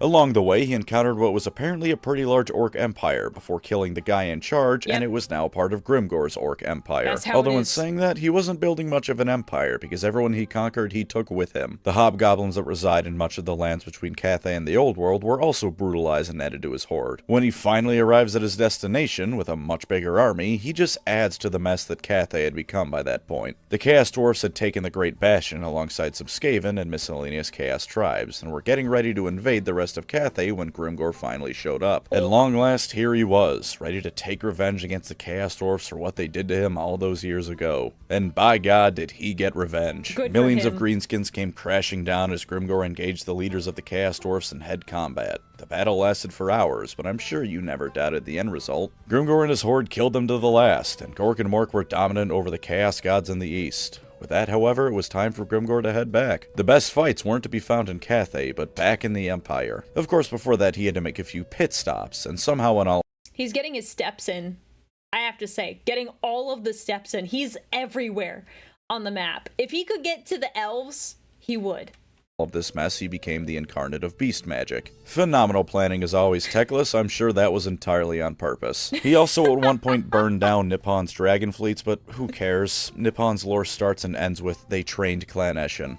GW didn't care about their lore, so I won't pretend to either. His first of the 2 major pit stops was visiting the lands of the ogres. The volcanoes in the mountains of Morn Range had decided to start erupting, as if the very planet itself had realized Games Workshop was destroying the setting and it might as well help them out. So the ogres were in a bit of a rough state, and good old Greasus, my BMI is registered on the Richter scale Goldtooth, decided he'd be the king of all the ogres ever. Grimgor, wanting more ogres in his army than the already impressive amount he had, took issue with this. Greasus in turn took issue with Grimgor, and the two of them went to blows. Greasus actually nearly managed to take him down, but Grimgor was destined for better things to do than die to the Warhammer world's first Walmart shopper and killed Greasus. I would have said bigger and better things to do, but there's not really much in existence bigger than Greasus. After that, vengeance was finally had by Grimgor, for he marched straight into the homeland of the Chaos Dwarfs and ripped their lands apart. There really isn't much to say about it, since the Chaos Dwarfs by 8th edition were already tertiary parts of the lore at best. And honestly, their lore in the end times pretty much just amounts to conquered parts of Cathay and were murdered by Grimgor. So with that, the march to the west was finally nearing its end. And then Teclis abruptly ended the march by teleporting Grimgor's entire army and himself directly to Middenheim. You can just do that? I'm sorry, do we have like a level 50 wizard here? What the actual heck? Let me just casually teleport your entire army to not here. I mean, I knew Teclis was powerful, but like, whoa. Whoa, okay? Like, whoa. Teclis is a level 10,000 wizard. Yeah, hang on, what does Teclis look like? Do we have a picture of Teclis with his helmet off? Teclis, helmet. I think people have made jokes about him being like Benedict Cumberbatch.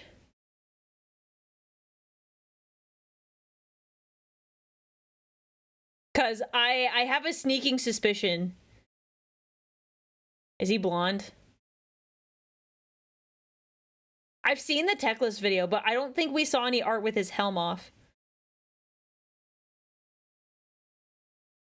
He's what happens if you take everything but intelligence as your dump stat. Yeah. Especially Constitution, if you know what I mean.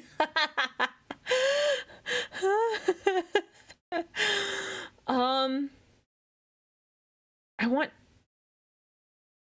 If he's blonde, dude, this is a problem for me. Okay, I'll look into it. I'll investigate his hair color later. The Teclis video did not contain the worst of it, I'm afraid. Pancras, is he blonde? We have the expert here. Is he blonde, or does he have dark hair? So you say you're an elf enjoyer. Tell me, is he blonde? I don't actually know. How do you not know? You are the elf enjoyer. I'm too busy staring into his eyes. Okay, fair. I know your opinions on him. I'm just asking because I'm like, dude, that's kind of hot. I won't lie. Like, big respect for magic users. I'm more of a paladin myself, so like a half caster. But I like I like the occasional wizard boy. So I want to know. They're calling you a fake fan. I just want to know if he's blonde because chat and I have determined I have a type. It's kind of funny. So if he's blonde, that's hilarious. What about his Tyrion? Is that how you say it? Is he blonde? Because they're twins. And if they kind of look like, if they're identical twins, then they're both blonde. He's not. He has dark hair. If they're identical, then they probably have the same hair color. Tyrion is blonde.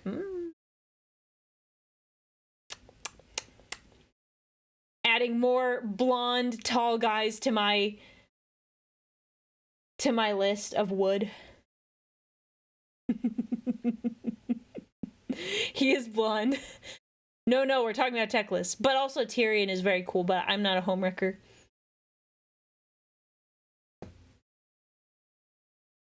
What do you mean? Like the moment you simped on the evil blonde corpo guy in Under the Parenting? Look. Look, that guy's also attractive. Look, It's clear I have a type. Stop making fun of me for it. It's a reasonable... Look, it's reasonable to enjoy the blonde-haired tall guys.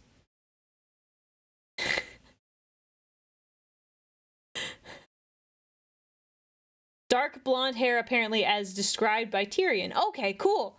That's your answer. All right, Pancreas, we now dub you not a fake fan. Now you have the knowledge on your husband. Speaking of blondes, did you ever recolor your hair in armor? They made art meshes way easier to work with. Oh, did they? Is that a new update? No, I have not, because... Okay, doctor. This model has a bazillion layers. Like, I forget how many. It's a lot. It has a bazillion layers, but I will look into it now that you've mentioned it, because the chat craves Aurelia. 600 or so? No. More. Well, you know what? Here. Sorry, guys. Give me 1 second. Let me look. What do I need to do? Art mesh. Oh, they did update this. Ooh. Let's look at that. Select. Oh. Oh no, I broke it. All right, how many meshes do we have? Maybe it is closer to 600. I thought it was more than that for some reason. I thought it was like 800. It's chunky, let's just say. Yeah, she's thick. She's thick. They did update it though. I will look into this because I was thinking about doing a different thing to modify my model. Ooh. Chat, you're gonna love this. If I can change this so much easier. Layer groups. Oh boy. Oh, chat, you're gonna love it. Okay, I'll look at that later. I'm gonna make a note for myself. How many C's thick? It's like 800. Thank you, Doctor. I appreciate that because that... Guys, thank Doctor. He's going to be, he is instrumental in letting me know I can change things now. She thick. Yeah.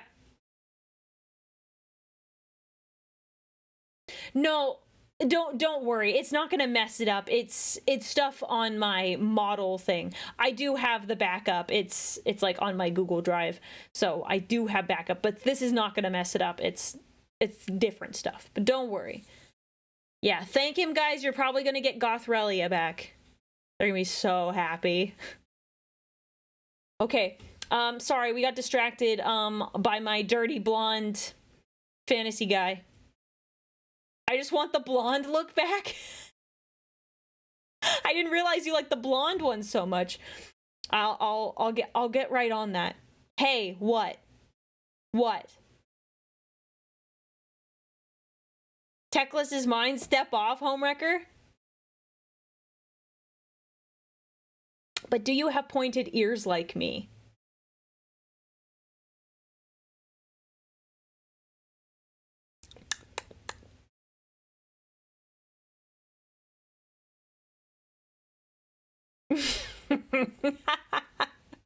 It's okay. I'll let you have Techless. I get Sanguinius. I'm getting the better end of that deal. Comparing ear length. Yeah, he'd like me more. My ears are longer.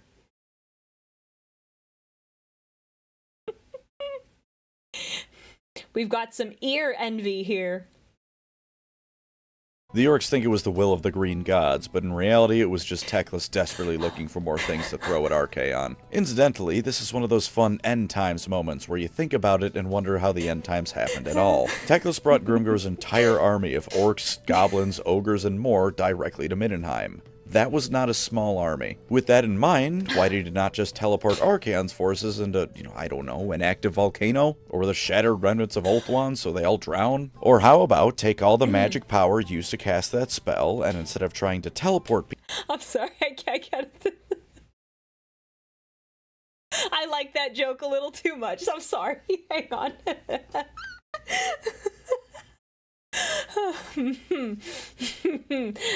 I'm sorry. This is so dumb. No, don't worry about it. Oh man, sorry. I think I'm hilarious. Pardon me. Okay, focus, lock in early. We're gonna go back so I can make sure I was paying attention. Okay. That was not a small army. With that in mind, why did he not just teleport Archaon's forces into, I don't know, an active volcano? Yeah, or the point. shattered remnants of Ulthuan so they all drown? Or how about take all the magic power used to cast that spell, and instead of trying to teleport people, just fire a magical Kamehameha at Archaon's face? But whatever, I'm not techless. I guess the only option was to teleport in the rampaging army of morons. For Grimgor's part, he was teleported closer to the incarnates themselves, and not really caring about saving the world, just started swinging. He probably would have taken down a couple of the incarnates with him, were it not for Malekith showing that while he may be the mama's boy to end all mama's boys, he's pretty clever. He told Grimgor that in no uncertain terms... You can be a mama's boy and still be clever, but I feel like, I guess mama's boys kind of imply that they rely on their moms a lot, but...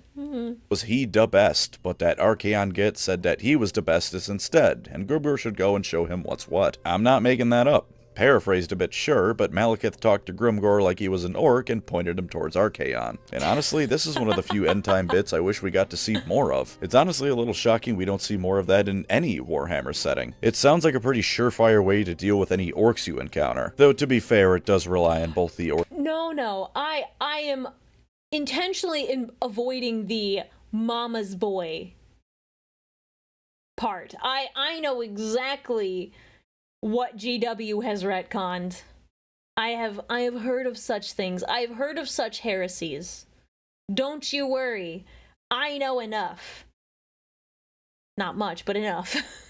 Orcs being willing to listen to you, and you not caring about anything in whatever direction you pointed them towards. But Grimgor now as convinced as he needed to be, he and his boys rage against the Chaos Tide. The Immortals went forth and slew thousands, and Skarsnik led the army against the forces of Chaos. Grimgor had his own task, though, and he'd see it done, no matter how many Chaos Marauders, Knights, or Demons he had to kill on the way to Archaon. And it was a lot, but Grimgor managed to reach his way to Archaon more or less unscathed, and once more did the Avatar of the Green Gods fight against the Everchosen. And to give Grimgor his credit, at first it was going much the same way as it did against Archaon and Storm of Chaos. He was a living green blender that Archaon just couldn't put down, and he even lost one of his greatest pieces of equipment in the process of fighting him. But Games Workshop wasn't going to let a last-minute player decision ruin it this time, and Archaon released the demon in his sword, which resulted in Grimgor getting his head taken off. Rest in peace, Grimgor Ironhide. You may have lost, but in the end, you truly were the best. As for any reappearance in Age of Sigmar, all seems to be quiet on that.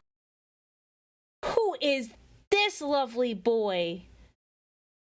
Who is this lovely boy? This is a cool, sick dragon. He's like a digger dragon. Oh my goodness, I love him. Oh my goodness, he is fantastic. He's majestic. I wouldn't have expected to see an orc riding a dragon mount. It's the cabbage? Cabbage? What? Cabbage? What? I love him. I like him a lot. Yeah, he's a chungus. Teclis tends to go for human women? Whoa, wait a second. I am a human. I don't know what you're talking about. I am a human. Okay, so no, just cabbage dragon, that's it. There's nothing else. Like, you guys just, is that just what the community calls him? Cabbage dragon? No, I'm an abhuman. I'm the abhuman, like the kind with like the pointed ears. It's quite normal. quite normal. A Maw Crusher. He's wonderful. I love him.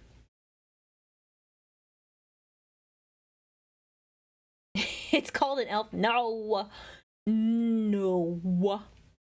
Anyways, sorry, he's a lovely boy. I like him. At front, Gordrak seems likely to continue on being the main orc character, and for once that's a change I think is ultimately for the better. Grimgor is a living blender and the embodiment of orcs just wanting to smash, but Gordrak has some semblance of actual character and personality. If that fills your heart with sorrow, however, rejoice, because Total Warhammer exists, so even if you can no longer champion his cause of hitting things until they stop moving on the tabletop, you can still do so here. Of course, undoubtedly, there are numerous ways you could go about acquiring an approximation of a Grimgor Ironhide model, but those ways are rather crass and uncouth. I won't show you any directly, so as not to be shot by Games Workshop lawyers, but I assure you, there are ways. For now, though, Total War time. Digital, do or don't Grimgor. Lore positive, he's the smashiest orc ever. He goes around saying he's the one true git, he's the strongest orc to ever exist, and sometimes when you click on him on the battlefield, he just starts shouting, "Say my name!" So if you're in the mood for a legendary lore, say my name when nobody is around you. Say baby I love you.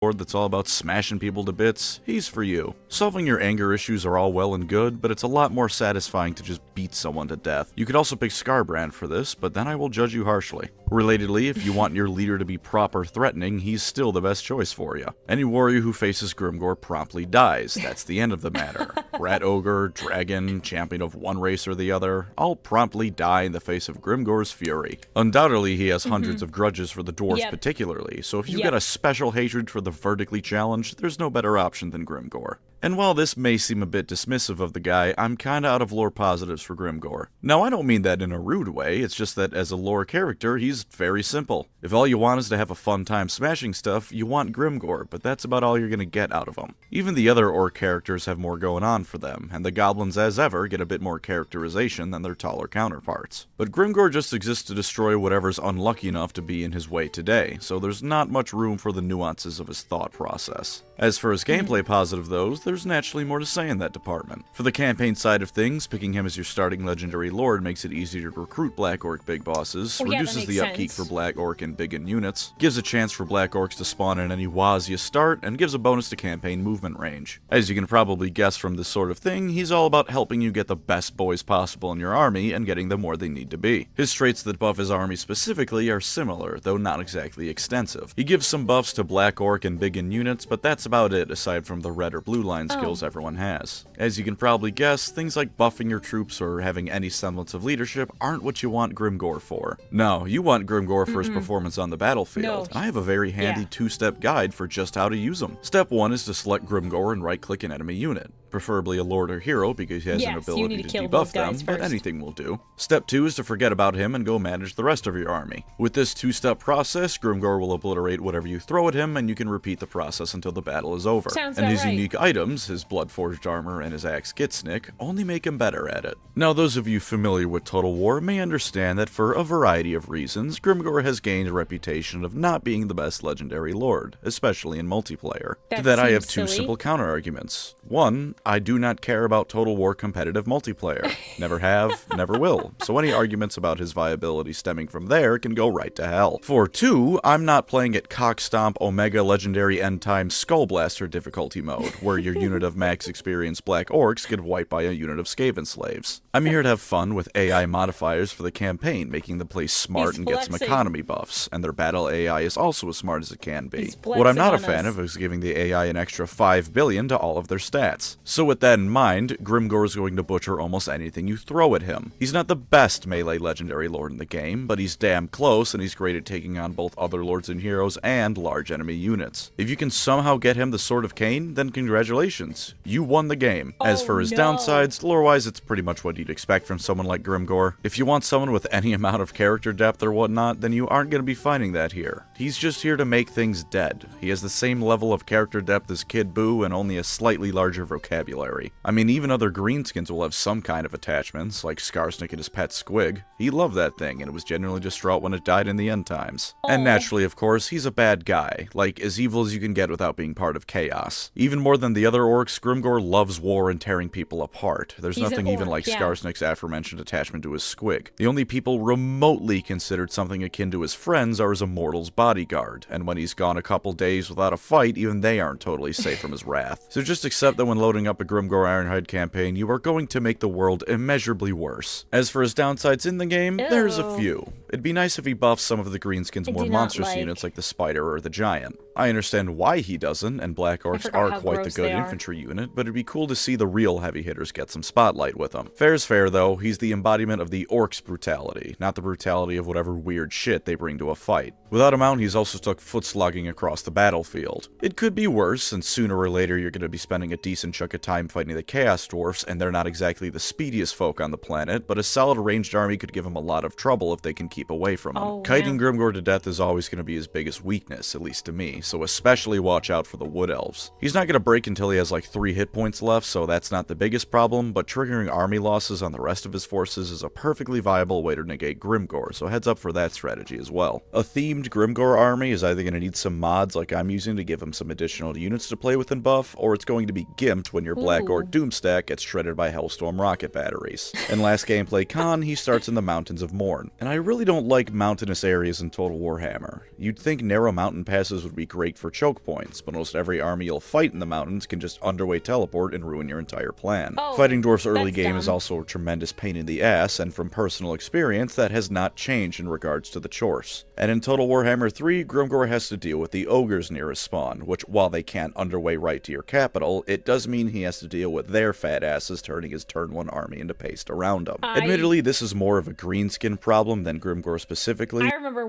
playing with Lore Master of Sotek, and he played the ogres, and we did a lot of fighting him in the beginning. And with the aforementioned mods, you can give yourself something like Orc Spearboys, but if you're the most vanilla player on the planet, it's something you'll have to deal with. At least until you can get some upgraded provinces under your belt. And that is the lore and gameplay of Grimgor Ironhide. For all the dismissiveness I might have shown towards him in some bits, I do like him a lot. While yes, he's incredibly simple, there's nothing inherently wrong with that, and it can make for some fun moments. If you have a group to play it with, maybe have a campaign session of Warhammer Fantasy Roleplay involve Grimgor showing up. Sure, there's not going to be much in the way of debate or anything along those lines with him, but it could be a great time either holding him off until some ritual can be completed, desperately trying to run or hide from him, or pulling a Malekith and pointing him at something you really want gone. And as always, thank you to my wonderful channel members. You were the Gitsnick to my Grimgor, letting me severely reduce the quality of whatever Warhammer setting I'm talking about at the time. If you'd like to support the channel, feel free to subscribe or become a member. Either way, thank you for watching and take care out there. I have PTSD now. I'm scared of what question he's gonna ask at the end of his streams.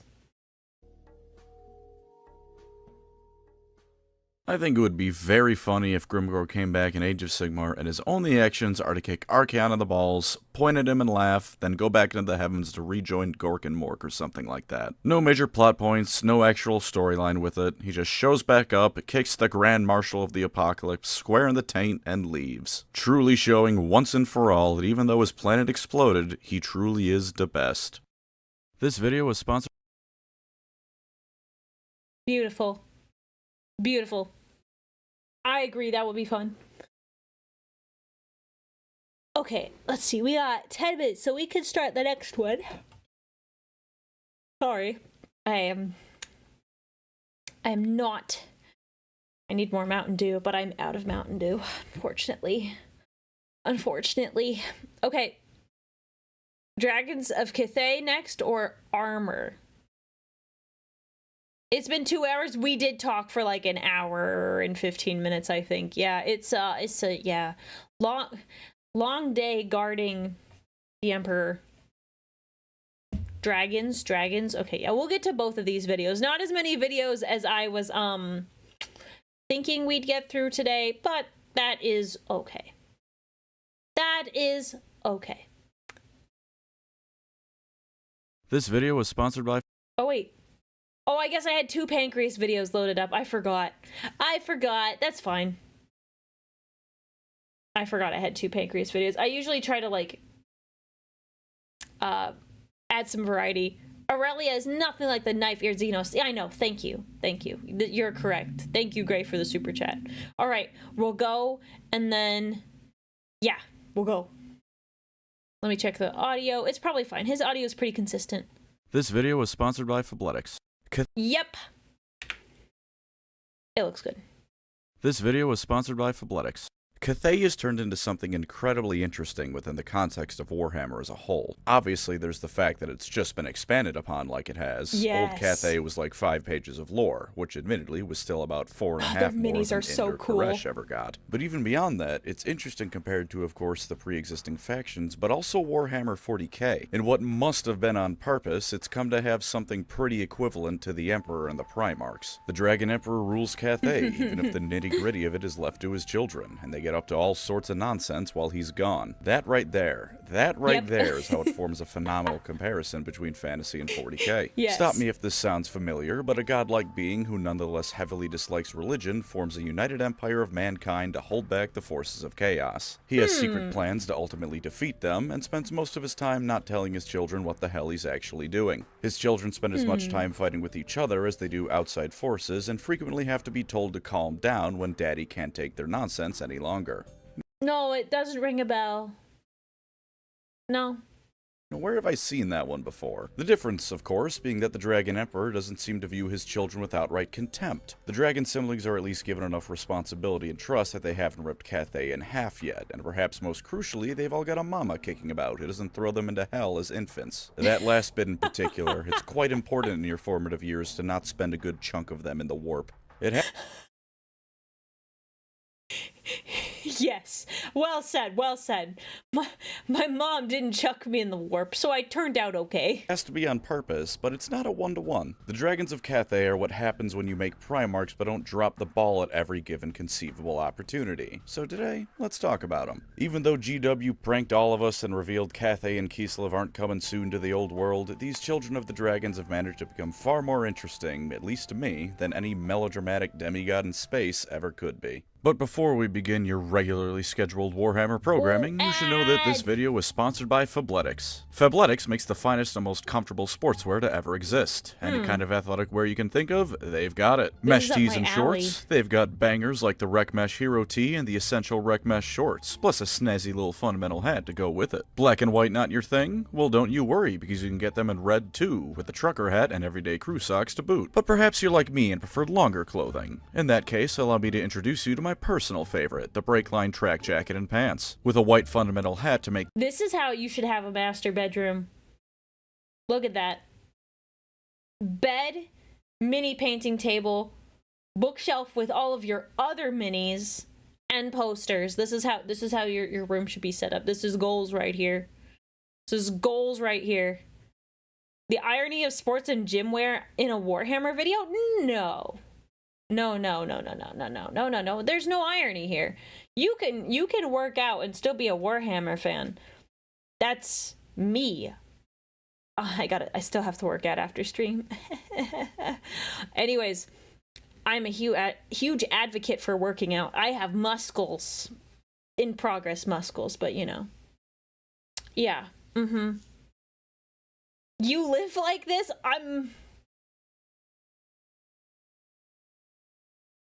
No, I have a separate room for hobby stuff.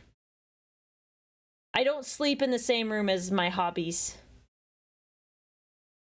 But I can see why you would think that. Don't lie. I'm not lying. Not lying.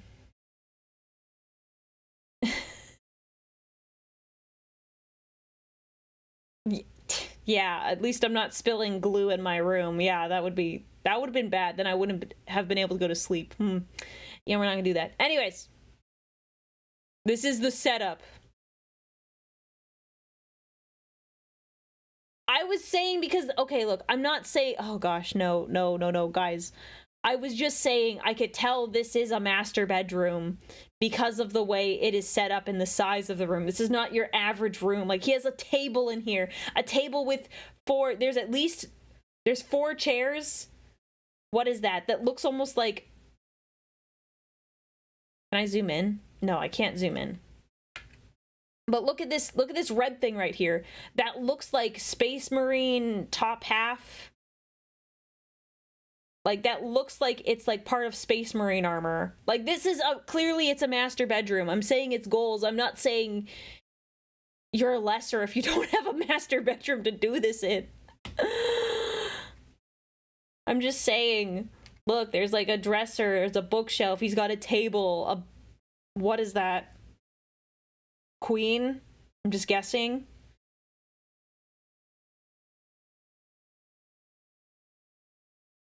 Sorry. I got distracted. The outfit pop, Hang on, let me go back. We'll see if we include that in the VOD. Get Pancreas back in here. We have questions about how he sleeps. Look, I don't know if I want to know. I already know too much about him. I don't think I want to know about how he sleeps. To boot, but perhaps you're like me and prefer longer clothing. In that case, allow me to introduce you to my personal favorite, the He looks like a DoorDasher.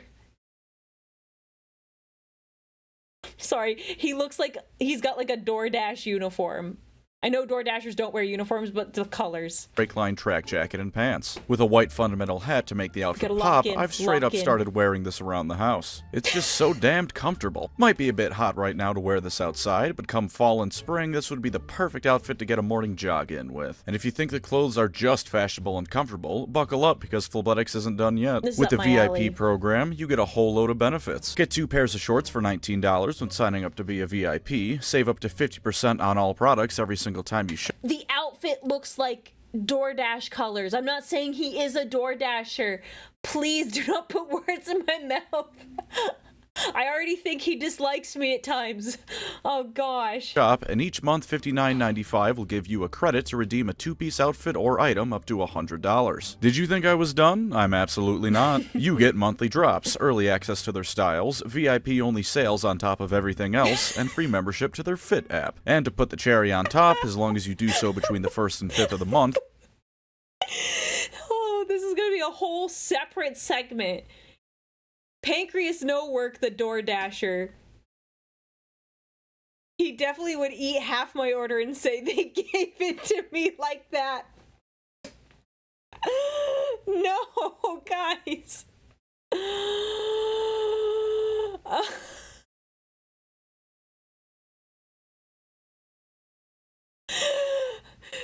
Wow, it's a good thing he left. It's a good thing he's not here. Yes, this is the Custodes lady that loves Sanguinius. Yes, that's me.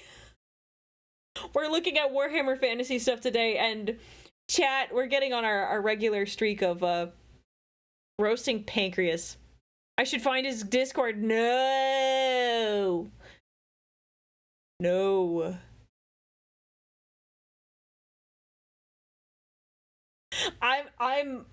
I'm going to get slandered so hard. It's bad. So sorry, guys. I'm so distracted today. We're just gonna stop now because the ad is gonna start in like 40 seconds. So we're just gonna chat about this for a little bit because the ad's gonna hit and there's no point trying to start it and saying words. I'm getting so distracted today. Oh gosh. So that's why I missed my nugs yesterday.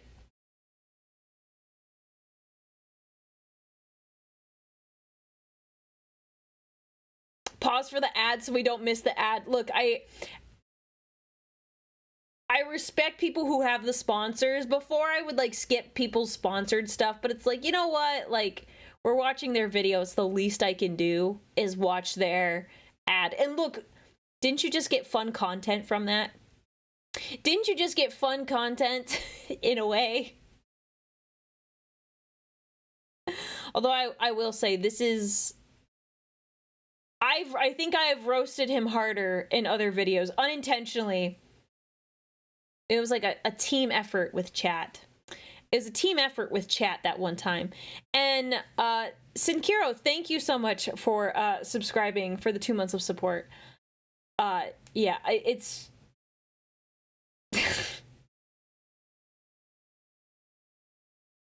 I've insulted him worse before. It's pretty bad. Just hope this video isn't too old. The sponsors are still active. 1 sec. Let's look. 1 year ago. Don't know. It's possible that they are still working together.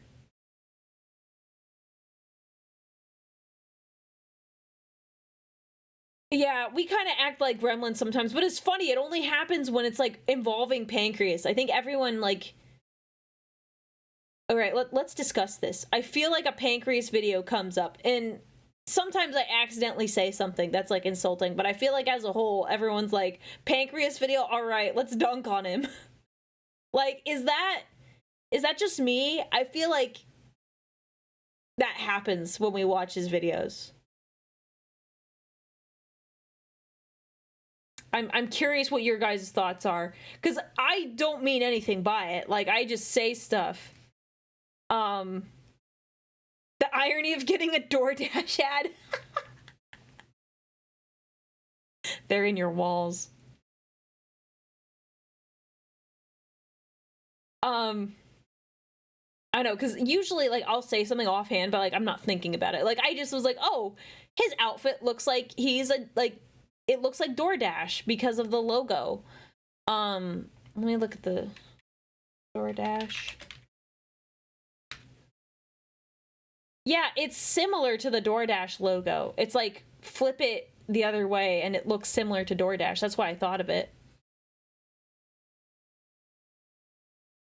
That seems to be his relationship with several streamers in their chats. I'm glad it's not just me, because I'm like, It just kind of happens. You dunk on him because we dunk on you. It's the cycle of dunking. It's like the Skaven. You guys give me a hard time, so I give him a hard time. It's the cycle of beating. Oh gosh.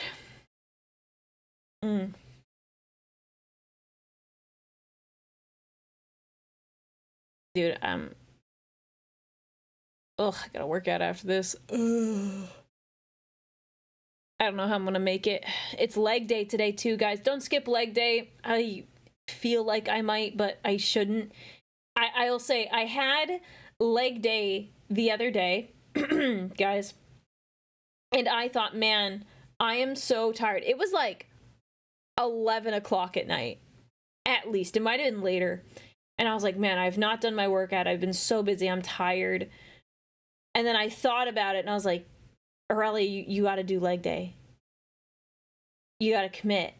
Like, but I don't want to. Like, I'm so tired. And I was like, well, you don't tell, you tell chat not to skip leg day. So you cannot skip leg day. And I didn't. I started the workout at like 11:45, and obviously I didn't finish it until like the next day. It was like 30 minutes or something. But I still worked out. So I guess I gotta work out tonight. Can't skip it. Can't skip it. Anyways, are you guys back? Are you guys back from the ads? We will continue to watch this ad. Let us know if you have returned, and we will start this back up again.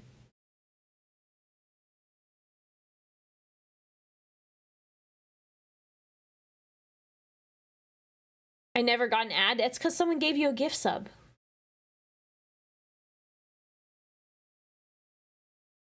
You got a gift sub. That's why. Yeah. You should find out who it is and say thank you. I think I know who it was. 1 second. I'll do your research. We're back? Okay.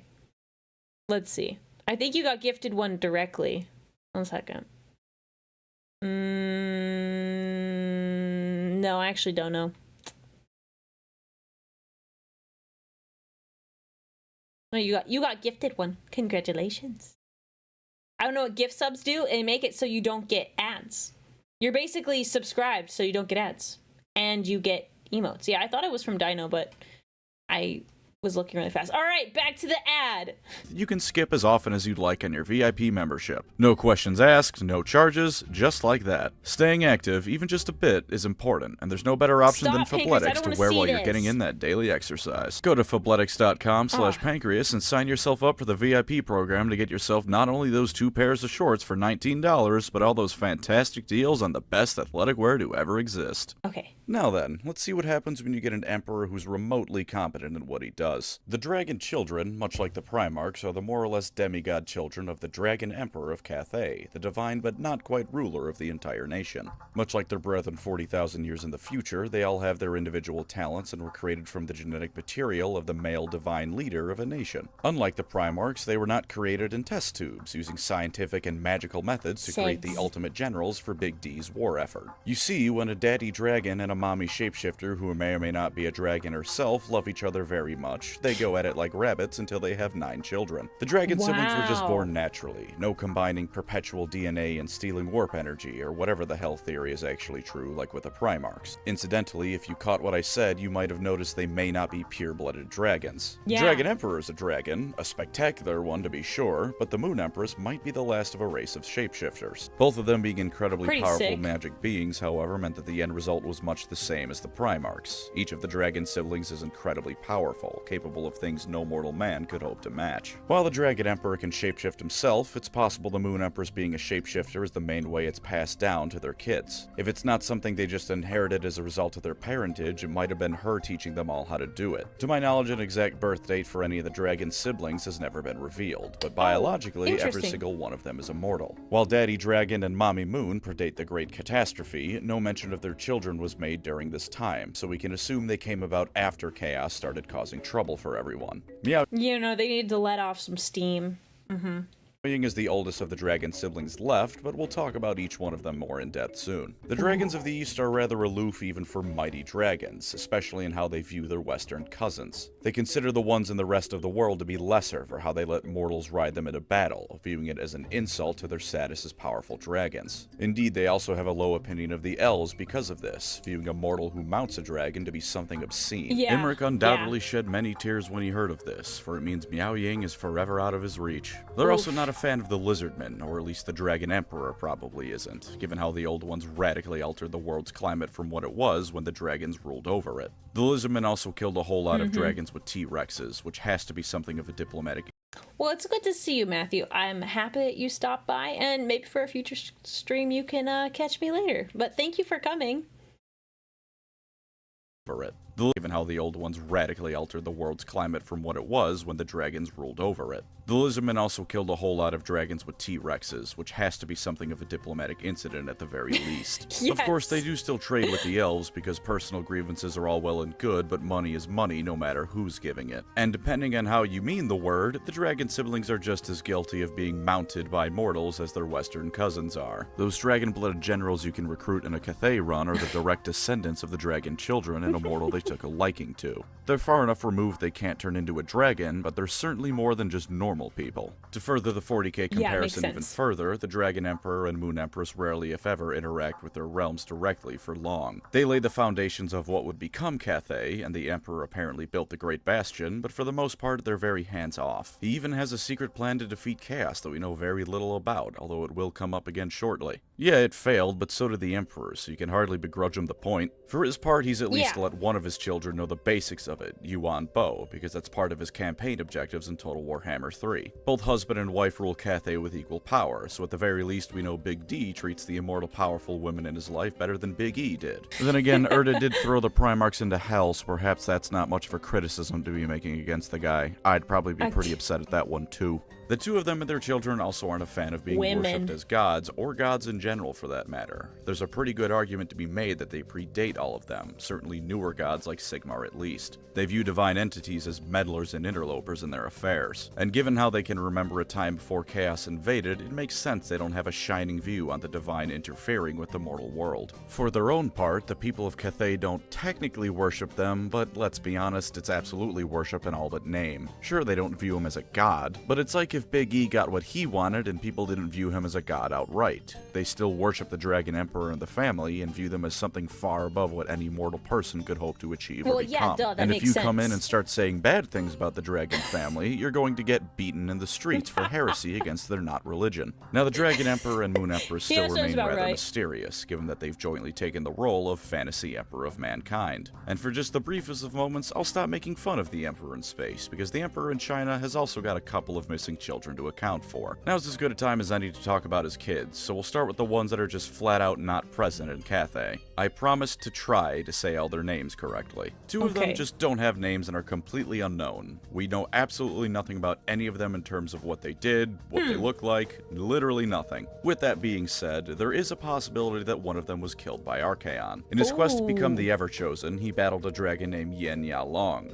This dragon was sworn to Tzeentch, and while it was a massive chaos dragon, it was described as being serpentine in nature, as opposed to how dragons are usually depicted as in Warhammer. That's Granted, sick. it also had 3 heads and multiple wings, but we can probably assume there was some chaos dickery going on to make that happen. You worship Tzeentch, sometimes you get extra limbs and or heads. It's just what happens. The armor of Morkar Archaon wears made him immune to the dragon's fire, and when it ate him, he ripped his way out from the inside. Now, it should be noted that the only things hinting that this is one of the missing children is the fact that it's described as serpentine and has a Chinese-sounding name. Yes. But in the land of Warhammer writing, that's usually enough to go off of. And to my knowledge, the dragon children and their parents are the only actual dragons in Cathay, so I imagine the only possibilities are that this dragon was one of the missing children, or there was a third all-powerful dragon hanging around Cathay for a bit. This also only accounts for one of the unknown siblings. The other one? To the dustbin of history with you, Bozo. For the first of the missing kids we do They're keeping that in the back pocket.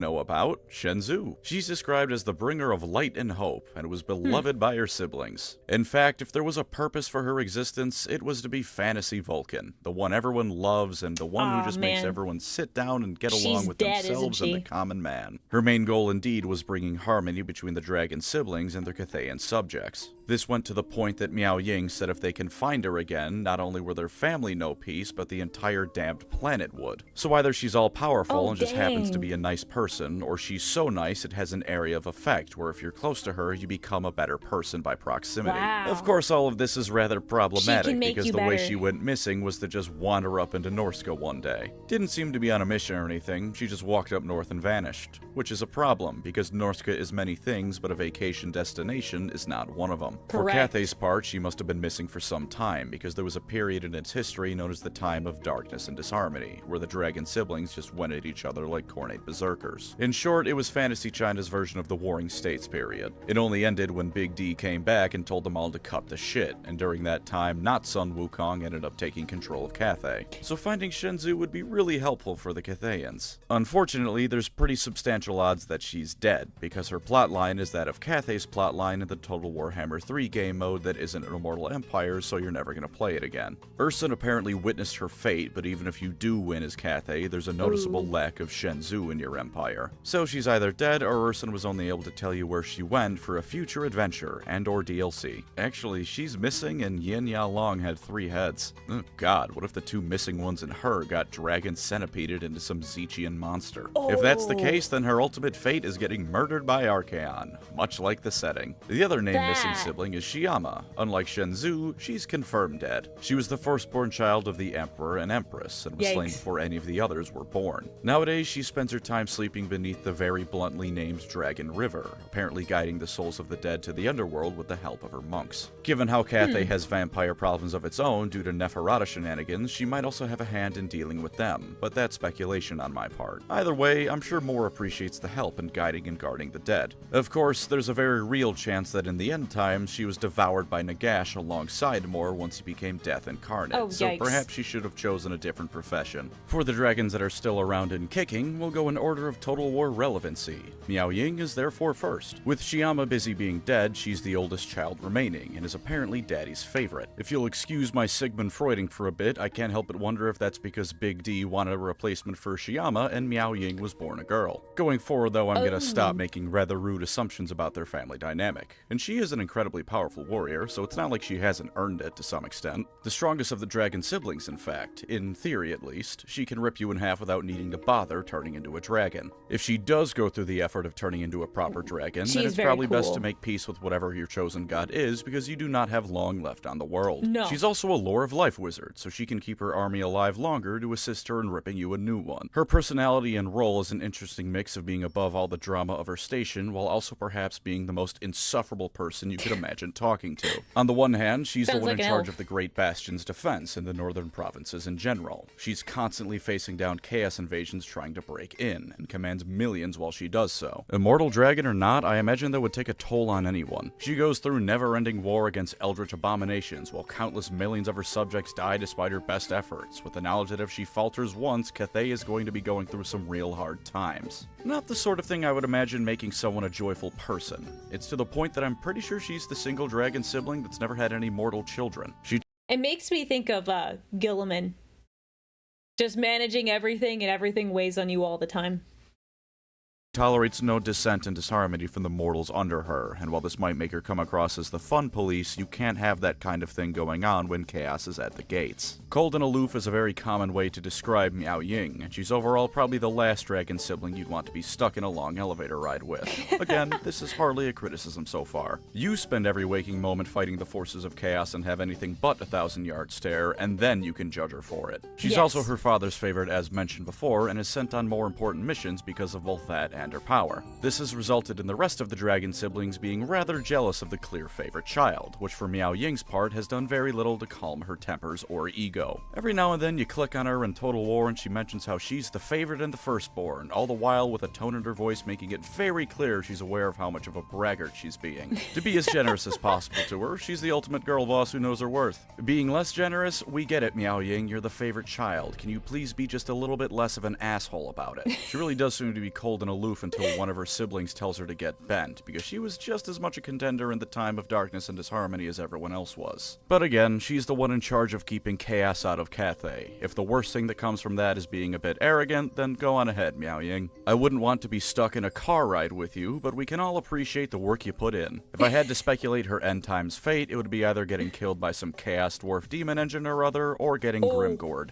Those two factions were the ones most involved with the Great Bastion in Cathay, so given her position, that's her likely fate. Up next is Zhao Ming, the Iron Dragon. He's in charge of governing the western provinces of Cathay. Due to both the region he rules and his own inclinations, he's one of the dragons that most commonly interacts with mortals, as the western regions of Cathay are where the Silk Road ends for incoming western merchants and starts for outgoing Cathayan ones. And yes, GW was not trying at all with that one, because the Silk Road's equivalent in Warhammer is just the Silk Road. Zhao Ming is interesting. We'll do the positive stuff first, because I quite like the guy. He's by far the most down-to-earth of the dragons. He's the kind of leader who will crack jokes with his followers, and if you need to find him, the first place you should check is probably the local dive bar. I'm not sure if the dragons of Cathay can get smashed, but Zhao Ming is certainly happy to spend time with his troops trying to find out. Failing that, you can also find him making more dragon-blooded generals for you to recruit in a Cathay run, if you catch my drift. I'm not a subtle person, none of you are here for that. It's canon that Zhao Ming fucks hard. This general willingness to interact with non-dragons extends to non-Cathayans as well. Him and Grease's Goldtooth are apparently good friends, with him having helped negotiate Cathay caravans being allowed to pass through the Mountains of Morn. I thought that was going somewhere else, and I was like, no way, and then they're friends. They're friends.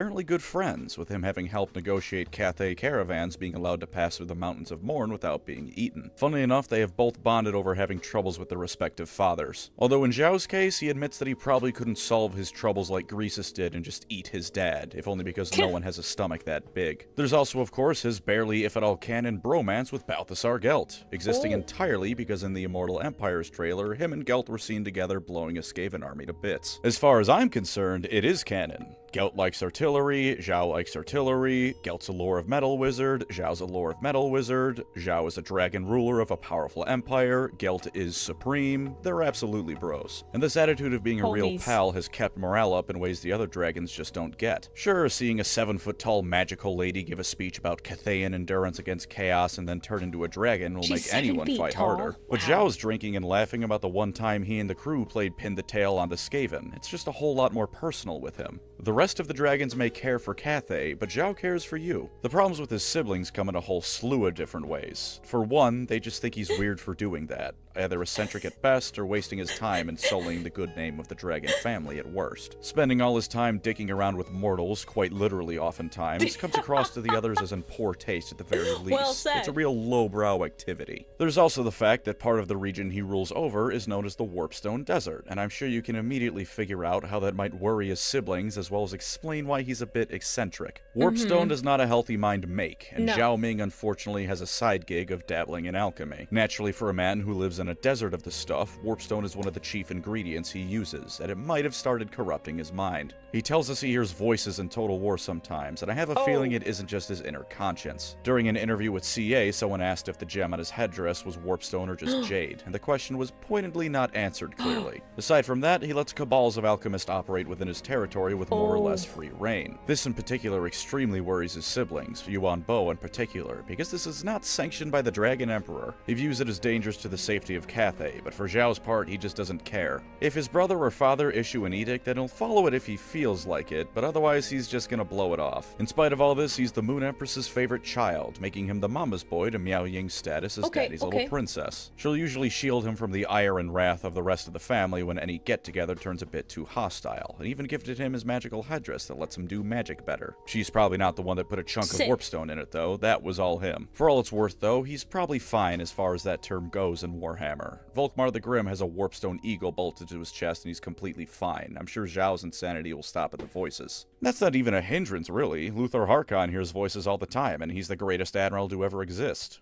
For his ultimate fate in the end times, I would guess one of two things, depending on how generous you're feeling. The first potential death is likely getting overrun by Skaven. As you know, they love warpstone, so Zhao Ming's demise might have come at the hands of them while they were overrunning the area for more of the stuff. Alternatively, and for a far less spectacular death, when chaos was sweeping into the world in the end times and magic became far more prevalent, he might have just exploded. Went to work in the alchemy shop one day, magic was running rampant, and an experiment that would have otherwise been safe caused the warpstone he was working with to go critical. Hardly a glorious death for a dragon child of Cathay, but that's what happens when you mess with warpstone. Sometimes the haters are just right, and you should really stop what you're doing. Given his hobbies and disregard for what his father and siblings tell him, his Primarch equivalent is most likely Magnus. He ignores the warnings of both his father and siblings, and he's rather ostracized for it, and while it hasn't happened yet, it's very likely this'll bite him in the ass sooner or later. The next dragon sibling, and as of time of recording, the last one to be a legendary lord, is Yuan Bo, ruler of the Central Provinces and administrator of the realm. Fitting for his position as an administrator, the Central Provinces he rules are relatively safe. Sure, in Total War there's enemies to fight, and I'm almost certain you can find beastmen there if you look hard enough. But part of that is to give gameplay challenge to Cathay, and the other part of that is because beastmen are absolutely everywhere. You can't really fault anyone in Warhammer for having beastmen in their backyard, so in all honesty, it's probably one of the safest places on the planet in the lore. On paper, and to the knowledge of both Cathay as a whole and even to some extent his siblings, Yuan Bo is just Chinese Rabute Gilliman. He's a phenomenal bureaucrat, and by the nature of who his parents are, he's undoubtedly powerful. But he's pretty unassuming, hardly the kind of guy to be making waves. He's a trustworthy and reliable guy as far as they know, and as a result he's easily the most liked of his siblings. Aside from Shenzhou, but she's gone right now so we can hardly count her. Zhao Ming, as I said, disregards pretty much everything he has to say, but that's less out of personal hatred and more out of a general disregard for authority. Yuan Bo really wishes Zhao would stop blasting Linkin Park and The Offspring and just listen for once, but to my knowledge there's no true enmity between the brothers. All of this is stuff that the other dragon children should really consider re-evaluating, because the other Primarch Yuan Bo takes after is Lehman Russ. His other title is nothing less than being the Emperor's Executioner. Him being one of, if not the weakest of the dragon siblings, is something he's more than happy to play up, and is a reputation he oftentimes helps spread.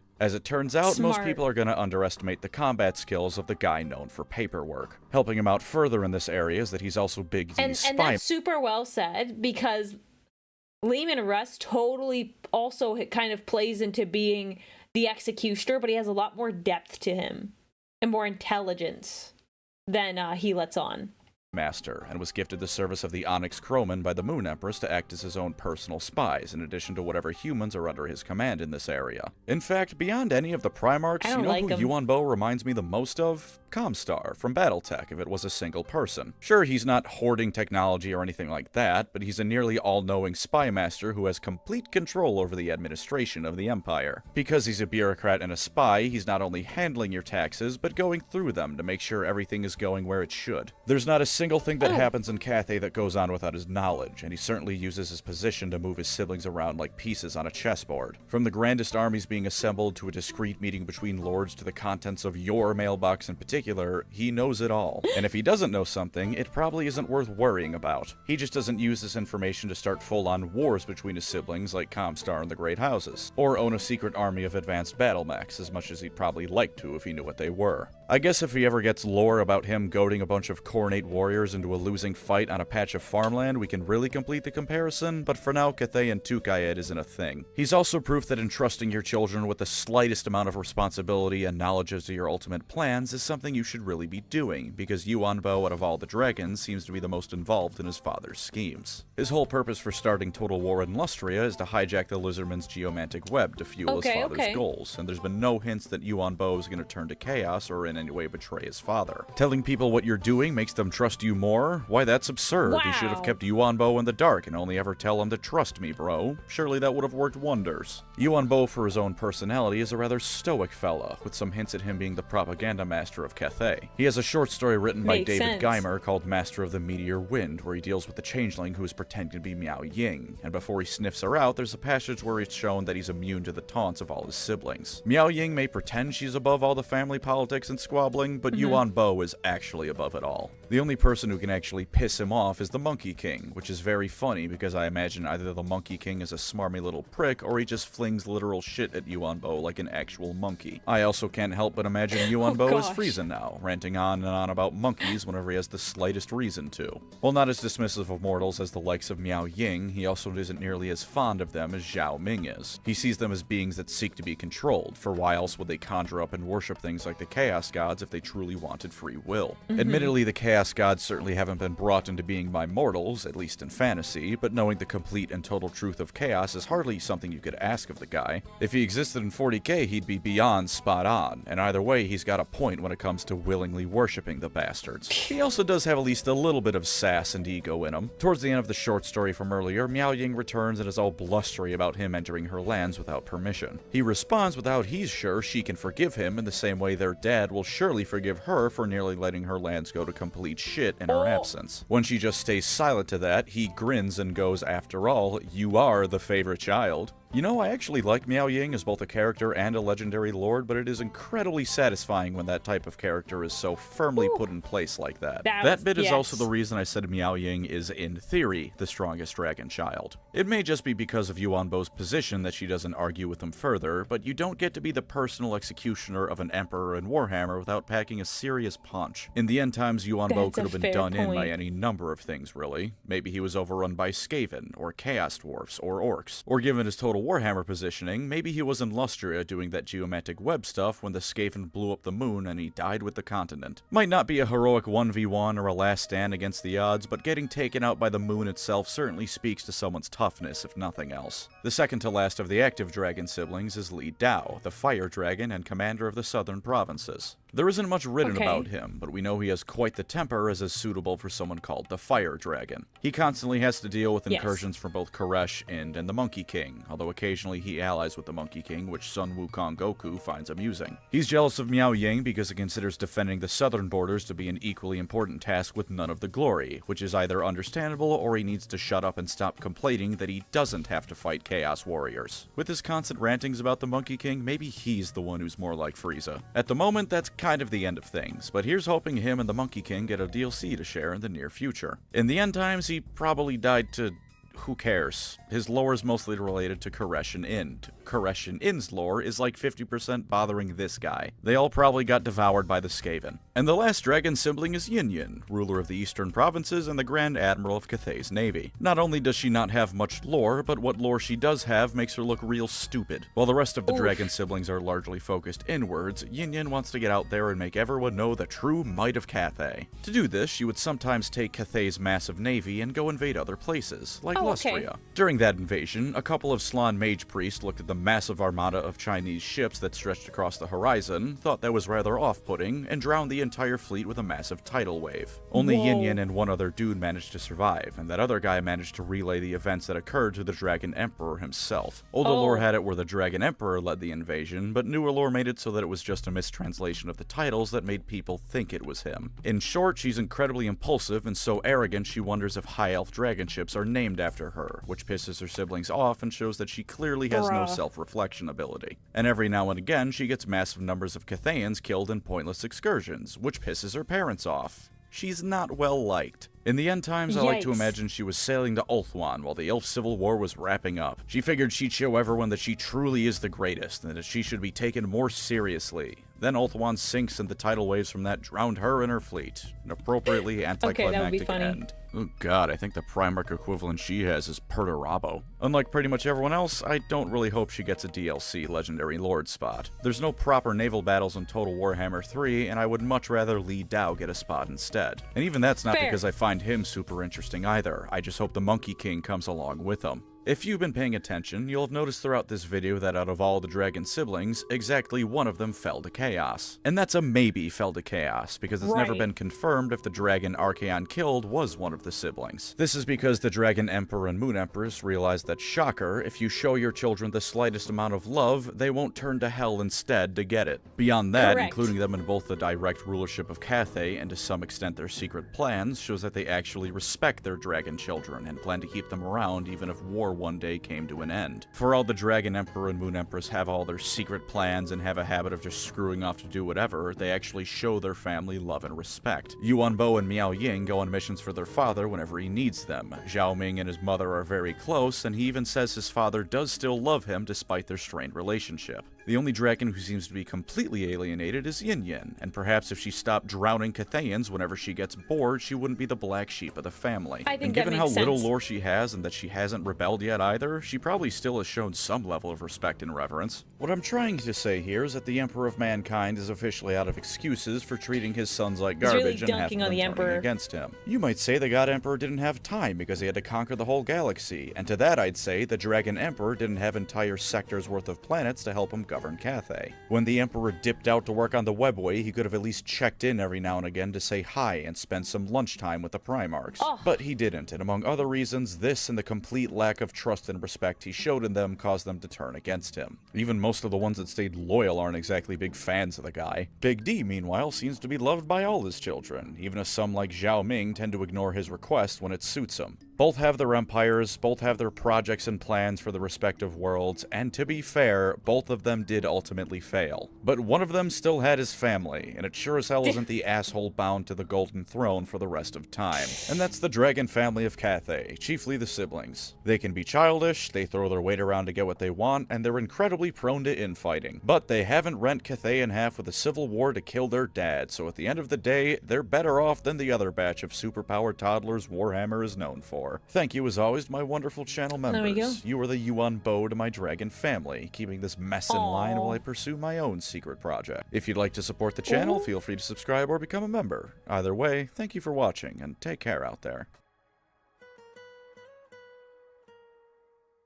I think Zhao Ming should be added to Fortnite because I really want to see him hit the gritty. Do you think he'd more do it, or would it be Yuan Bo to seem like one of those with the kids kind of guys? You know, make him seem in touch with everyone? Or maybe he'd do it so people think he's a goofball and underestimate him further. Yes, I am discussing the intricacies of the dragon children hitting Fortnite dances. What of it?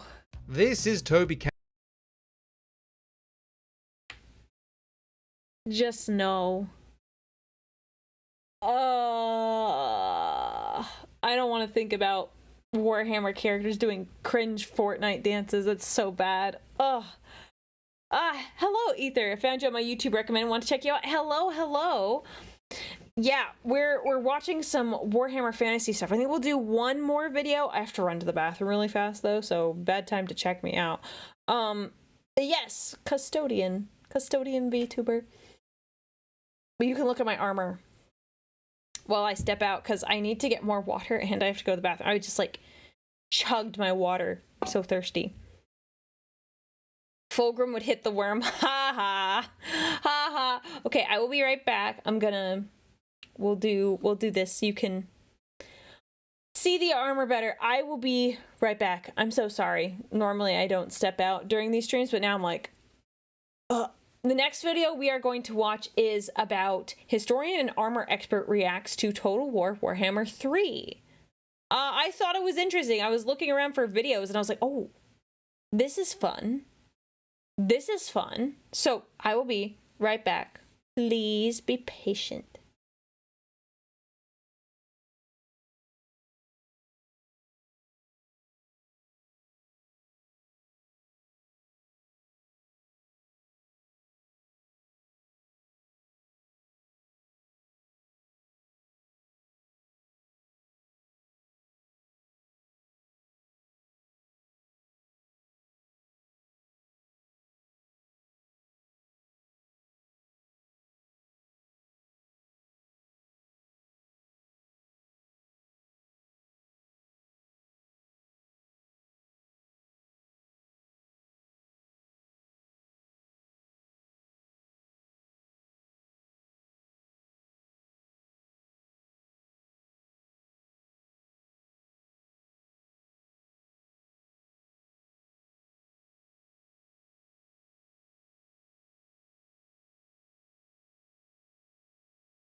I return.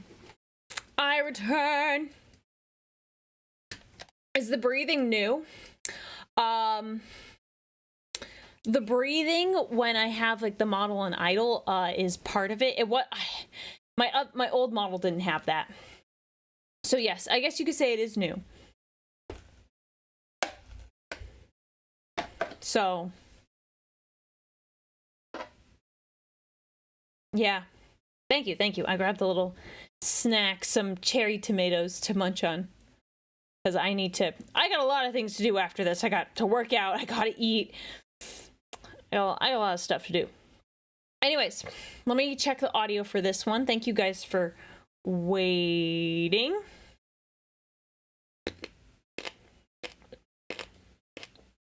This is Toby Capwell, historian, author, and expert on medieval and Renaissance arms and armor. That looked good to me. Did it sound good to you guys? Another 2 liters of Code Red. I got stuff to do. It sounds like, yeah.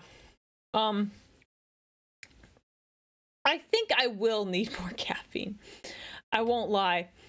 You know, it's a bad time when you've got a bit of a sleep deprivation headache. I'm actually not sure if it's a sleep deprivation headache or I've not had enough water, but I've been drinking a lot of water today, so I'm not sure. No gamer subs? No, I do have gamer subs, but it's a lot of caffeine in one go. I prefer my caffeine in smaller doses. I prefer caffeine-free gamer subs. Discount code Aurelia. I use it when I do my workouts. So.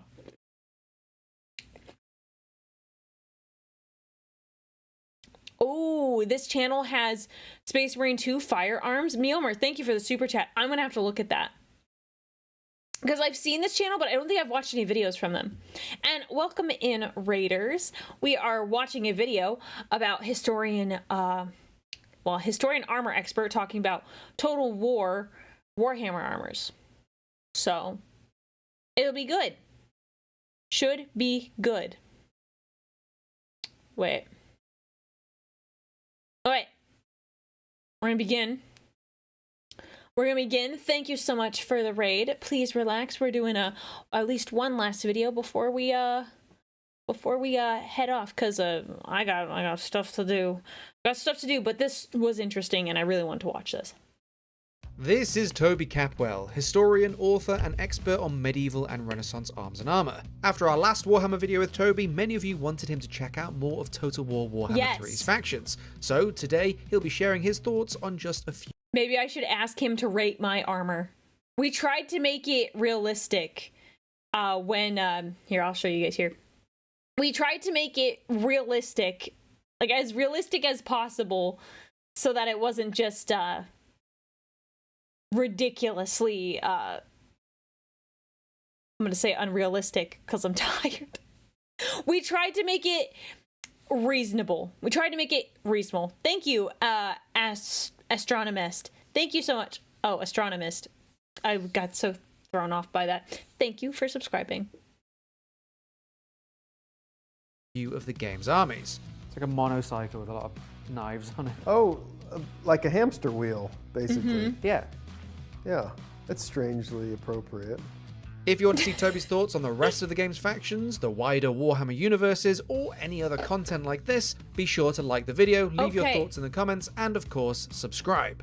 Now, without further ado, it's over to Toby.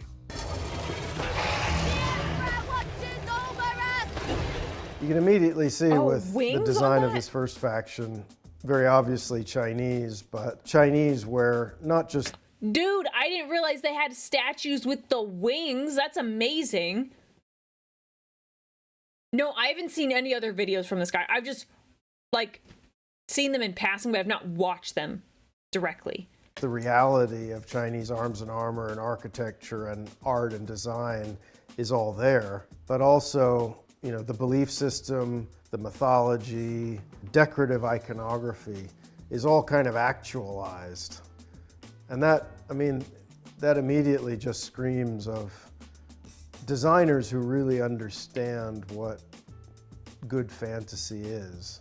It's got that far out extreme end, but it all seems really tangible. The Chinese did have a lot of gunpowder weapons technology and flying lanterns, and its reality turned up to 11, and actually just really fun to look at. Here you're seeing sort of a somewhat fantastical construction with these big collars that come up. But there's plenty of examples in real human arms and armor of things like that. It's a good idea. Your neck and your throat must be protected. It's one of the most vulnerable areas on the human body. But at the same time, you need to be able to move your neck. You need to be able to move your head. So how can you have good mobility and good protection? Neck protection is really tough. There's some fantastical elements on these soldiers, but everything they're doing looks perfectly believable and practical. These guys have like kind of handheld mortars or rocket launchers. There are stubby handheld rocket launchers like this that existed in 16th century Europe, for example. It looked not unlike that. Wow, that's it's really interesting to see how a designer can really absorb a real historical, cultural aesthetic. You know, what are the rules? What are the styles? What are the decorative techniques of a real culture? And then how do we elaborate that in a fantasy? How do we extend that? and still stay very grounded in the reality of it. That's what makes the non-real these animations are elements so good. believable. Repeating crossbows. Those look like repeating crossbows. Yep, those are real. The Chinese had those. Is the two-man shield and rifle thing, was that a real thing? That is a real thing, to have one person operating some kind of ranged weapon, which is going to take a while to reload, and have them work closely with a shield bearer is a perfectly real thing. In my own work in Renaissance Europe, you often see that with crossbowmen. Sometimes if the shields are really big, they'll have someone carrying the shield. And there's a shield on his back and too. Someone operating the crossbow. If they're smaller, sometimes the crossbowmen can carry their own shield, set them up, and then shoot. But having teams like that, especially if the weapons are big and cumbersome, makes perfect sense, and there's certainly a historical precedent for it. But right here, now we've got a battle that's about as non-real and fantastical as you could get. And yet, because they've spent so much effort on the reality of the design, you sort of just believe it. You just sort of accept the physical situation of this. Yeah, I was looking at this and I was like, dude, the, I guess what you would call the cloth parts on this, like, on the terracotta warriors, it moves like cloth. I'm like, wait a second. But they're like stone. I was like, hold up, but let us suspend reality for a second. They're magical. They do not have to move precisely like stone. Why is one Mountain Dew colored? Great question. I should take a sip of that. And they've probably given a lot of thought to how these different factions would interact with each other if the size of the fighters is very different or whatever. Dude, they're getting thrown. Of course, there's also the level of fantasy where you have to see how crazy it can get as well. Even at its craziest, Warhammer Oh, Dragon Ogre! is strangely plausible. Yo! Has this physicality. At least, wait. No, it's it. Oh, sorry. It's not a Dragon Ogre. My bad. I thought it was a Dragon Ogre for a second. My bad. About it. You know, normally I would really dislike horns on helmets and spikes everywhere. It's a level of impracticality that usually irritates me. But in the case of Warhammer, I can't even really explain why it doesn't bother me. It's like they're so fully committed to what they're doing. You know, there are no half measures. Everything is as far as it can possibly go. And a lot of fantasy it doesn't have that commitment. Fantasy is fantasy. Doesn't have to be as realistic, but it's a fair critique. And welcome in, JC Nova. Good to see you. Make a few things up here and there, and they put some horns on that because they're supposed to have them. But it's like, if you're gonna do it and go all the way. It always feels like that's the kind of design aesthetic here, no matter where it takes you. Oh, I was correct. It was a Dragon Ogre. Okay, I was looking at the feet and they didn't look like Dragon Ogre feet. I was like, I guess it's some weird Beastman thing. Okay, good. Because I was like, it looks like a Dragon Ogre, and then the feet look like hooves, and I was like, well, I guess it's not. I'm glad to know my instinct was correct. I like that the horses will have a spike on their front as well. All right, sorry, hang on. Let me go back. There you go. Always feels like that's the kind of design aesthetic here, no matter where it takes you.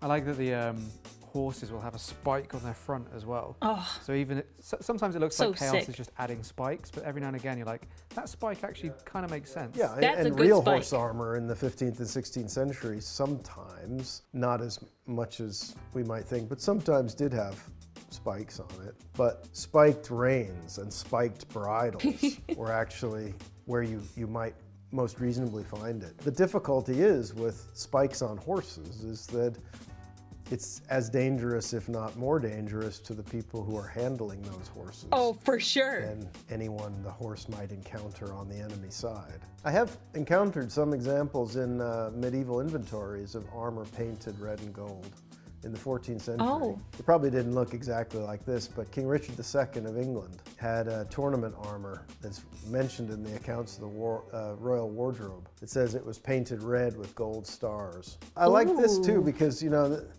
the Middle Age, one thing you run into a lot when you study the Middle Ages and the Renaissance like I do is that you're constantly encountering situations that are both awe-inspiringly Really beautiful nice looking armor. and also horrifyingly awful. You know, and really beautiful things and really dreadful things kind of have this weird way of coexisting in worlds of extreme. And they're picking up on that here too. I mean, with these guys, they're kind of, you know, glamorous and pretty at the same time as they're wearing people's skulls. I have actually seen real shields that are those kind of dimensions that do actually have viewing ports in them. Oh yeah, it makes sense. That have, you know, little windows cut into them that you can see through when you're carrying them, and then, you know, point the weapon through as well. Here is Sigvald's mirror guard so that you can see his beauty. I was looking at the shields. I'm like, wow, those are like really reflective. Mirror guard for Sigvald. Yeah, that totally checks. Beautiful Totally checks visage. out. Oh, right. He has to have mirrors on everybody. And that was possible historically. People often think that really, really highly polished steel surfaces must be a modern thing. But it was possible historically to get a mirror finish on iron and steel, and there was genuinely armor that was polished that way. It's just quite expensive and time-consuming. This is another thing that struck me about Warhammer, whichever iteration you end up in, is that it always seems to me to be the worst possible situation is to be an ordinary human being in these circumstances. The ordinary soldiers who have nothing special about them, look like you would not want to be rough. them. Ooh, there's a knight. Oh, It's not doing well. body.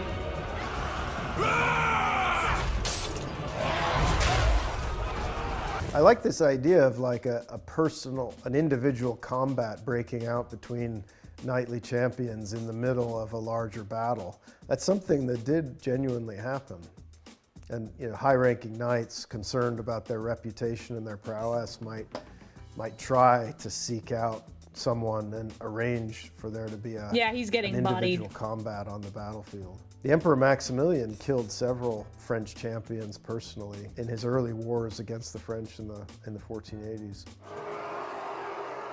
Oh yeah. Dwarves. Ideas about dwarves are now well solidified in modern culture thanks to the Lord of the Rings films and so forth. Interesting thing about dwarves, because they're so identified with, you know, stonemasonry and fortifications and mining, there's a sense where architecture becomes kind of like part of their bodies almost, and their armor and their weapons look more architectural Yeah, I'd say it's accurate. than elsewhere. I see fighting naked and blue tattoos, and I instantly think about those Picts. There were quite a number of different ancient peoples, the Bronze Age and earlier, who fought basically naked. The Picts are famous for supposedly painting themselves. But if you imagine That's kind in of a cool. culture where almost everybody involved in the military process wears armor and as much protective equipment as they can afford or organize, turning up naked, it would make a statement. Helicopters. A very interesting statement. Wow. Dwarf gunships. Yeah, these are gyrocopters. These are What are very they- accurate. So they've got like cannons on them, or they can drop bombs. Right. What is Historically powering accurate. these things? You'd have Not to ask, explained? You'd have to ask the dwarf. Have to ask someone who's more, ask the dwarves. It reminds me of something you said, I think, when we last recorded. Why are they on the ground? Shouldn't they be like dropping bombs or something? Isn't that what air power is for? If you have funny. the potential to drop bombs on the enemy Right. in a battle like this, Yes. why would you not just do that? Right. So there's quite a lot going on all at once here over quite a large area. Is this only 2 players still, or is this? This is myself against an AI opponent. But you have to be managing all these other battles. I was thinking this gave the vibe of like showing your dad or your uncle who's like interested in talking to you, but like not knowing anything about your hobby. It's like very polite, like, oh, okay, that's interesting. That's nice. That's like the impression I've got from this whole video and the interaction. Like, oh, okay, cool. Tell me more about that. You have to manage every unit on the map. It's just kind of interesting to see how it starts to get spread out and how they've taken enough area to give a sense of what can happen on a large-scale battle. A really big battle can break up and become several smaller battles.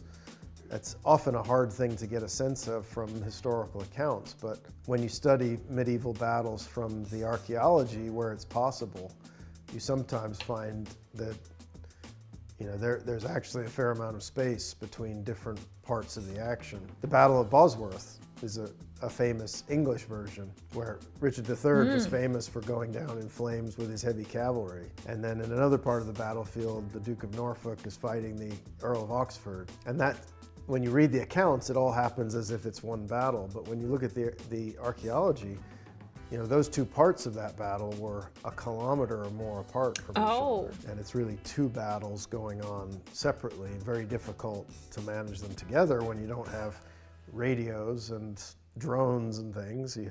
You only know what you know in your part of the battlefield. I guess when you're playing the game, you have the opportunity to pull yourself back. But I like how they've given you a sense of different parts of the action happening over quite a large area. What are they throwing? The stone has a passenger. What, throwing an enemy? Yeah, they've tied a goblin to the stone. Historically, there are examples of using siege engines for their psychological effect by throwing severed heads and dead animals and things like that. Yeah. I've never heard of tying people to the projectile. That's a new one. If it was a prisoner of war, I could see that working. Let your loyalty be your armor! Here's the Kislev faction. Boy, they really go all over the place. Yeah, this is the faction that's in the snowy eastern region of human-occupied Old World. Oh. Their axe muskets are kind of an interesting idea. That's I didn't realize they were fantastical muskets, too. response to a real-world problem that was really challenging. It's the axe muskets remind me of the Custodes spears. So some of them are the axes instead. It makes me think of that. But Custodes obviously have the better version. And caused a lot of trouble for a long time. With the introduction of gunpowder weapons to late medieval and Renaissance armies, these are weapons that go bang once, and then they take a while to reload. Yeah. And they're not super accurate, so you need a lot of them for mass shooting to get some kind of devastating effect. But the problem with that is, of course, what do your musketeers then do at close range? How do they protect themselves, especially from cavalry? Initially, the answer was that you use musketeers in concert with pikemen. And the long spears of the pikemen guard the musketeers and give them the kind of movable fortification safety that they need to reload and shoot again and so forth. But that means your men are highly specialized. The pikeman can do nothing else but hold his spear out. The musketeer can do nothing but shoot once every couple of minutes. And it's not efficient from the point of view of manpower. What you really need is a way that the musketeers can defend themselves at close range. Okay. And it seems obvious when you know, but the bayonet was the answer to that. But it took quite a long time to evolve to the point when it was really a practical advance. And it seems like our sort of fantasy Russian soldiers here have taken a different attitude and made sure they've got a two-handed axe built into their musket. But that's the capacity of these physical objects to tell the story and to give a sense that the culture you're dealing with here has a history and has evolved culturally and I like how he's technologically over time. including the physical objects. I like how he's including like actual history in this. It makes it really kind of cool to listen to. The weapons, the armor, the clothing, all of that has the power to express all of that visually, which is why, you know, it's so important that video game designers know what they're doing with this stuff. If they do it right, it can be so amazingly effective in visual storytelling. Hussars? Winged hussars. Yeah, that's a real thing. The Polish winged hussars of the 17th century had wings just like that. Oh, But they weren't really? on bears. They didn't ride bears, no. There's a lot of nice reference here to Wow, real that's Polish so cool. cavalry armor of the 17th century, when there was a kind of a That's really revival, neat. a conscious revival of armored cavalry and the wearing of plate armor. Long after it had kind of fallen out of use, it was brought back in the 17th century. You see a lot of these motifs like the embossed scales and things on the plates. There's a fabulous collection of Polish winged hussar armor in the Warsaw Army Wow. Museum. And there's not a lot written about it in the English language literature, only because it's Makes me only think of the started to Eldar, really be too. studied comparatively recently, but it's something I'd like to work more on. It's really, really interesting stuff. The Polish winged hussars are also characterized by having those sort of spherical guards on their spears. What was the I didn't know- purpose of the wings? I think there's some debate about that, but really it just looks amazing. You know, that is an example. Aura farming, that's why. Okay, so you say hussar. I always say hussar. So it's hussar. Is that correct?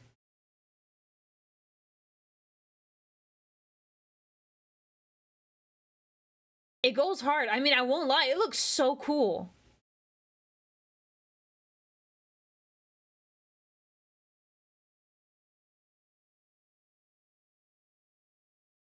Yeah, as in hussar. That's how you say it. Take your word for it. Example in reality where looking cool and having the right visual impact when you charge down the hill onto your enemies, it's important. Psychological effect. All right, bear chariots bear with cavalry. magical ice underneath them or something. Yeah, because they're war sleds. Right. They, right. there's a lot of ice motifs with this faction. This is Katerina, Cool, cool, the son. ice witch leader of the faction. Shades of Narnia there. She's not going to offer you any, Turkish delight. Turkish delight. yeah, gross, disgusting stuff. You know what? Looking at this, you know what I would love to see what their library looks like. Do these designers have like a company library somewhere?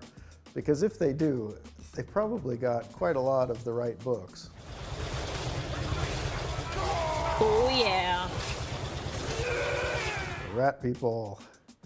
That weapon he's got is very close to a real weapon called a man catcher. Oh, Fittingly to enough, disarm for a rat and to catch be a man. wielding a man catcher, right? But that's a real thing. It's a spring-loaded weapon that captures someone around the neck. But that's a nice case of, you know, reversing the world order and the rats catching the men as opposed to the other way around. Very medieval idea, actually. These guys have whips or something? Slings. Slings, very good. Always like to see slings. You know, there's been a fair amount You don't of see 'em ancient Greek a lot. sling bullets, lead sling bullets that Oh. have been found in archaeological excavations. Sling bullets. And they very frequently have insulting messages written on them. As if getting hit in the head with a lead sling bullet wasn't bad That's enough. so Here we get funny. into some of the weird Skaven machinery. This is basically their equivalent of cavalry. They make strange machines to charge into the enemy instead. It's like a monocycle with a lot of knives on it. Oh, like a hamster wheel, basically. Yeah. Yeah, that's strangely appropriate. There's the shield bearer gun teams again. Warplock Same idea. Jezzails. Yeah, nice. Because a Jezzail was a real type of long Yeah, musket, right? yeah. It's most typically. Oh, that's cool, and they an help him Afghan load, long too. gun. Oh, I love the whole reloading sequence. That's Yeah, nice. yeah. We haven't seen that before. Gatling guns. Rattling gunners. That wasn't my pun, that's what they're called in game. Right. Are they hand cranked? Yeah. The weird triangular shields as well. That's an interesting reminder, though, you know, that that sometimes really departing from any sort of human practicality or authenticity. You consciously do something that you know no real human culture did, like shields shaped like an equilateral triangle. That can have a design benefit that impracticality branding has its uses. When you want something to look consciously non-human, alien, harder to identify with, harder to understand. Dude, I that would guy's never claim huge. that doing impractical things in fantasy I think that was Queek head taker, and he looked massive next to those humans. design is always a bad thing. Sometimes it really serves the purpose quite exactly, but it has to be done intelligently and consciously.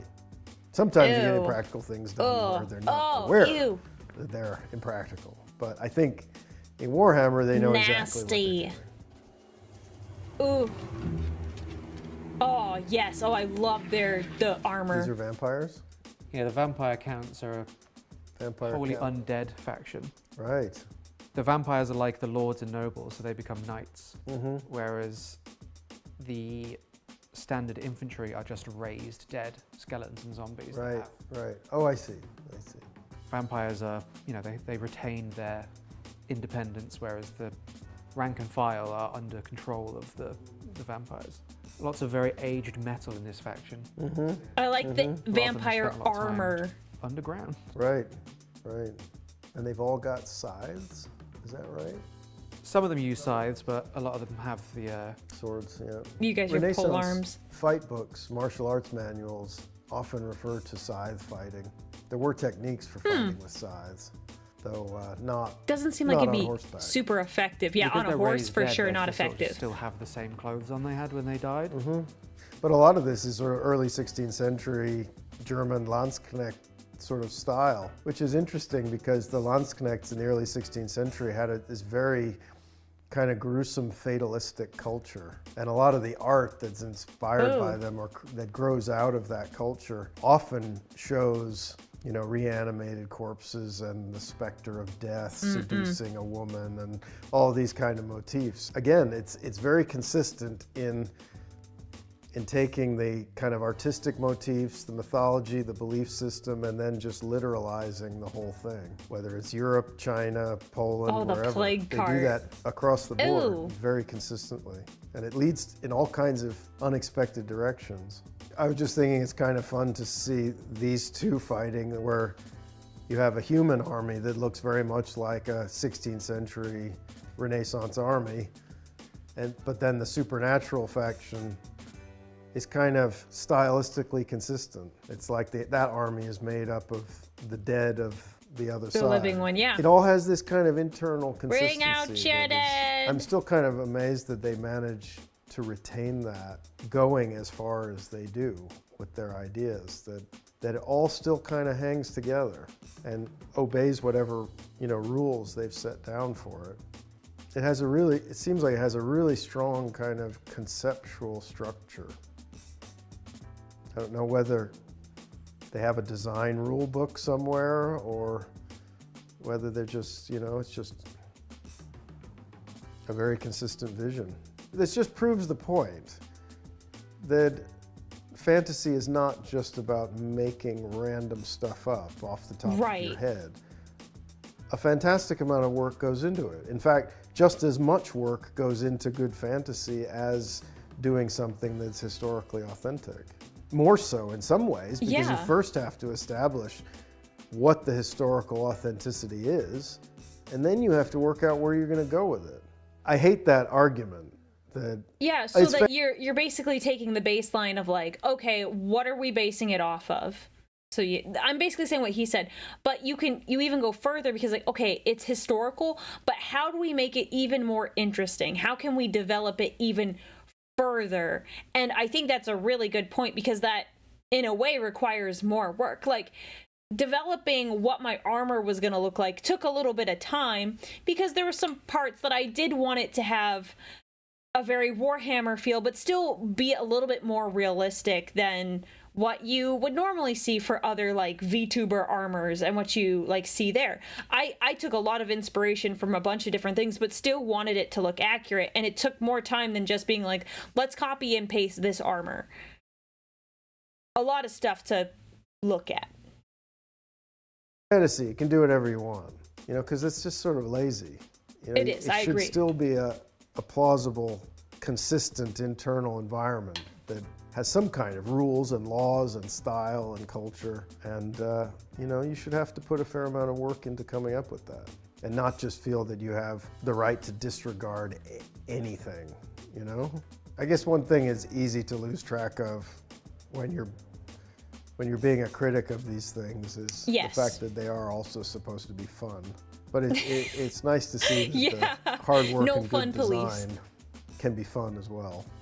And that's something I've run into a lot in the industry, is this prevailing assumption that if we pay too much attention to reality or history, if we do our homework and if what we do is historically authentic, then it will by definition be boring and uninteresting. Oh, no, This not the idea case. that historical accuracy is the same as boring. It's a shame, because look what you can come up with when you do have a regard for historical reality. I mean, obviously, here they're going quite far beyond that, but they wouldn't have gotten here without that, you know, Oh, no. that historical foundation. All of this is growing out of their literacy of real history, real art, real mythology. Thank you so much for watching. Remember to comment. Solid video. Solid video. I like that a lot. I really liked how he brought in some historical thing. I thought he was going to be a little bit more like specific, like, oh yeah, like rating it. But I did like all the different pieces he brought in. I was like, oh wow, he clearly knows his stuff. He clearly knows his stuff. Just want to say hi. I finished your 2 videos on Hell's Reach. Oh man, that was from forever ago. I'm glad you liked it. I cried like a baby. I cried like an absolute baby. Yeah, I'm so sorry. I tried to snooze the ad and I got distracted last second, but we finished it, so we're good. We'll chat for a little bit and then we'll call it an evening.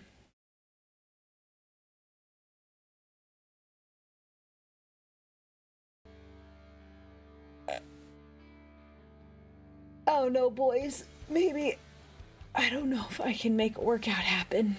We'll see. We'll see. Got things to do. What's my AC? I would guess if I'm going off Dungeons and Dragons, if it was just regular heavy armor, I would say like 18.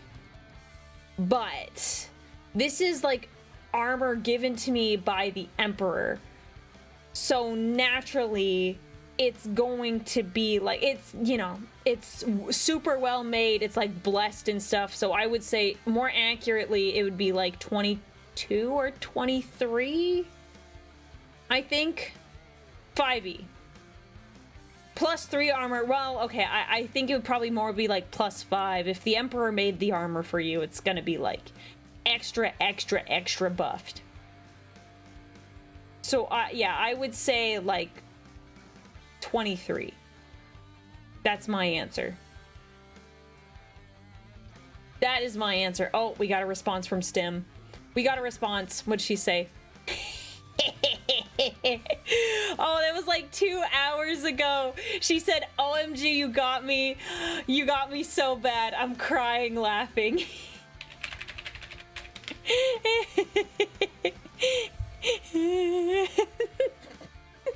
Dude, it was like a couple minutes after I sent it to her. I wasn't paying attention to my phone. That's amazing. See, it was perfect. I was like, oh, Dark Angels League, don't want to type it. I got her.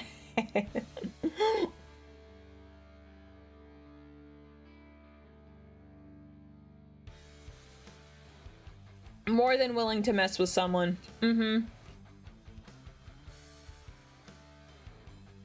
Is why you don't moo at me. Don't tread on me, but instead of don't tread on me, don't moo on me. I'm so sorry. I'm a little weird. Goodness. Oh my gosh. Yeah, see? It's the man emperor of mankind, actually. The man emperor. Don't get it so confused. Man emperor. Oh man. My brain hurts, guys. I should take a nap. We've got too much. Got too much to do. First order of business. So sorry, I forgot about this. No stream tomorrow. Because I have a very good reason. No stream tomorrow, but we will have a stream Saturday evening to make up for it. Because I have a friend who had some medical stuff happen earlier this week. And I am going to visit her tomorrow evening. Because that's when she is available. So I'm really sorry. It was kind of serious. I'm not going to get into it, but it was kind of serious. And so I'm going to go see her tomorrow. But I will make it up to you Saturday evening. Yes, she is fine. I know some of the details about what happened. I was actually there when she needed to like go to the hospital. But everything's fine now. The doctors did their job. Everything's fine. Everything's good. It's just, it was a bit intense. But she's fine. So, yeah. So I apologize. I don't like to change the schedule, but, you know, I'm gonna get more information about, like, what happened while she was there. Yeah. Yeah, yeah. I'm hoping for a speedy recovery as well. So thank you guys for your patience. I'll make an announcement in the Discord server, to be determined on the time for Saturday. I'm thinking 3 or 4 p.m. Pacific time. That's what I'm thinking. Leaning towards that. It's also my friend Auri's birthday on Saturday, so I will be stopping by really late, almost like just before midnight Pacific time, to wish her a happy birthday. So if you want to see me there, I'll put an announcement in the Discord if you want to see me and say hi and wish her a happy birthday.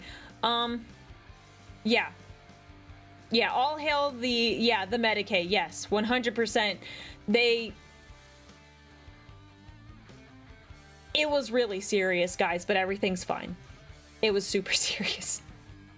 Yeah, I just try not to change my schedule because your guys' time is valuable, and not that I think a bunch of you do this, but I would hate for you guys to make plans with people just so you can, like, see a stream and then have to change them. Not that any of you do that. Real life should take priority over any stream. I'm of that opinion. But I just, you know, I hate changing it because I respect your guys' time. My time is so not valuable. No, that's not true. That's not true. Time, that is your most valuable asset.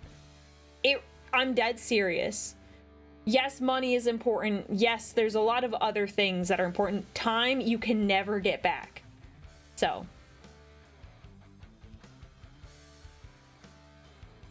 That's why. I mean, I consider my time to be valuable, so I don't want to waste... I mean, I don't want to waste my time, and I don't want to waste yours, so...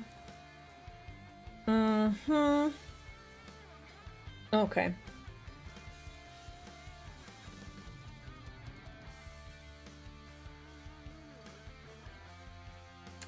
Let us see here. I gotta find more, let's take a look here. Okay. I would normally pick a raid out tonight, but I am... Is anyone having ibuprofen? I got a headache.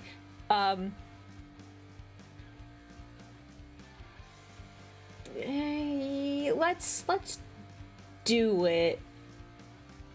Yeah, I know Kyra's up. I just feel a little... Okay, guys. We're going to go raid my friend Kyra. Be very polite This is gonna be a lot all of a sudden. Any of my mods who mod for her, I jump over there now. I'm gonna go sleep and eat and work out, not in that order. So, we'll raid her. Thank you guys for hanging out with me. Let me redirect my people on YouTube. 1 second, and then we will go raid out. Thank you guys for hanging out with me. I will send updates in the Discord server. Oh, will she let me redirect? I might have to tell her how to... Hang on.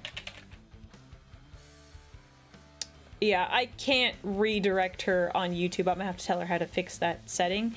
But that's fine. That's for another time. Anyways,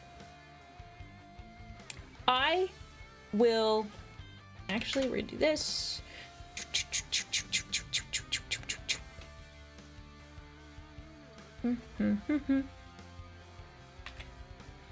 Okay. All right, sorry guys. I was making sure I put the link over on YouTube, so anyone who wants to hop over on YouTube and raid that way, you can. All right, guys. Yeah, I'm gonna say it. Don't skip leg day, because I'm not gonna tonight.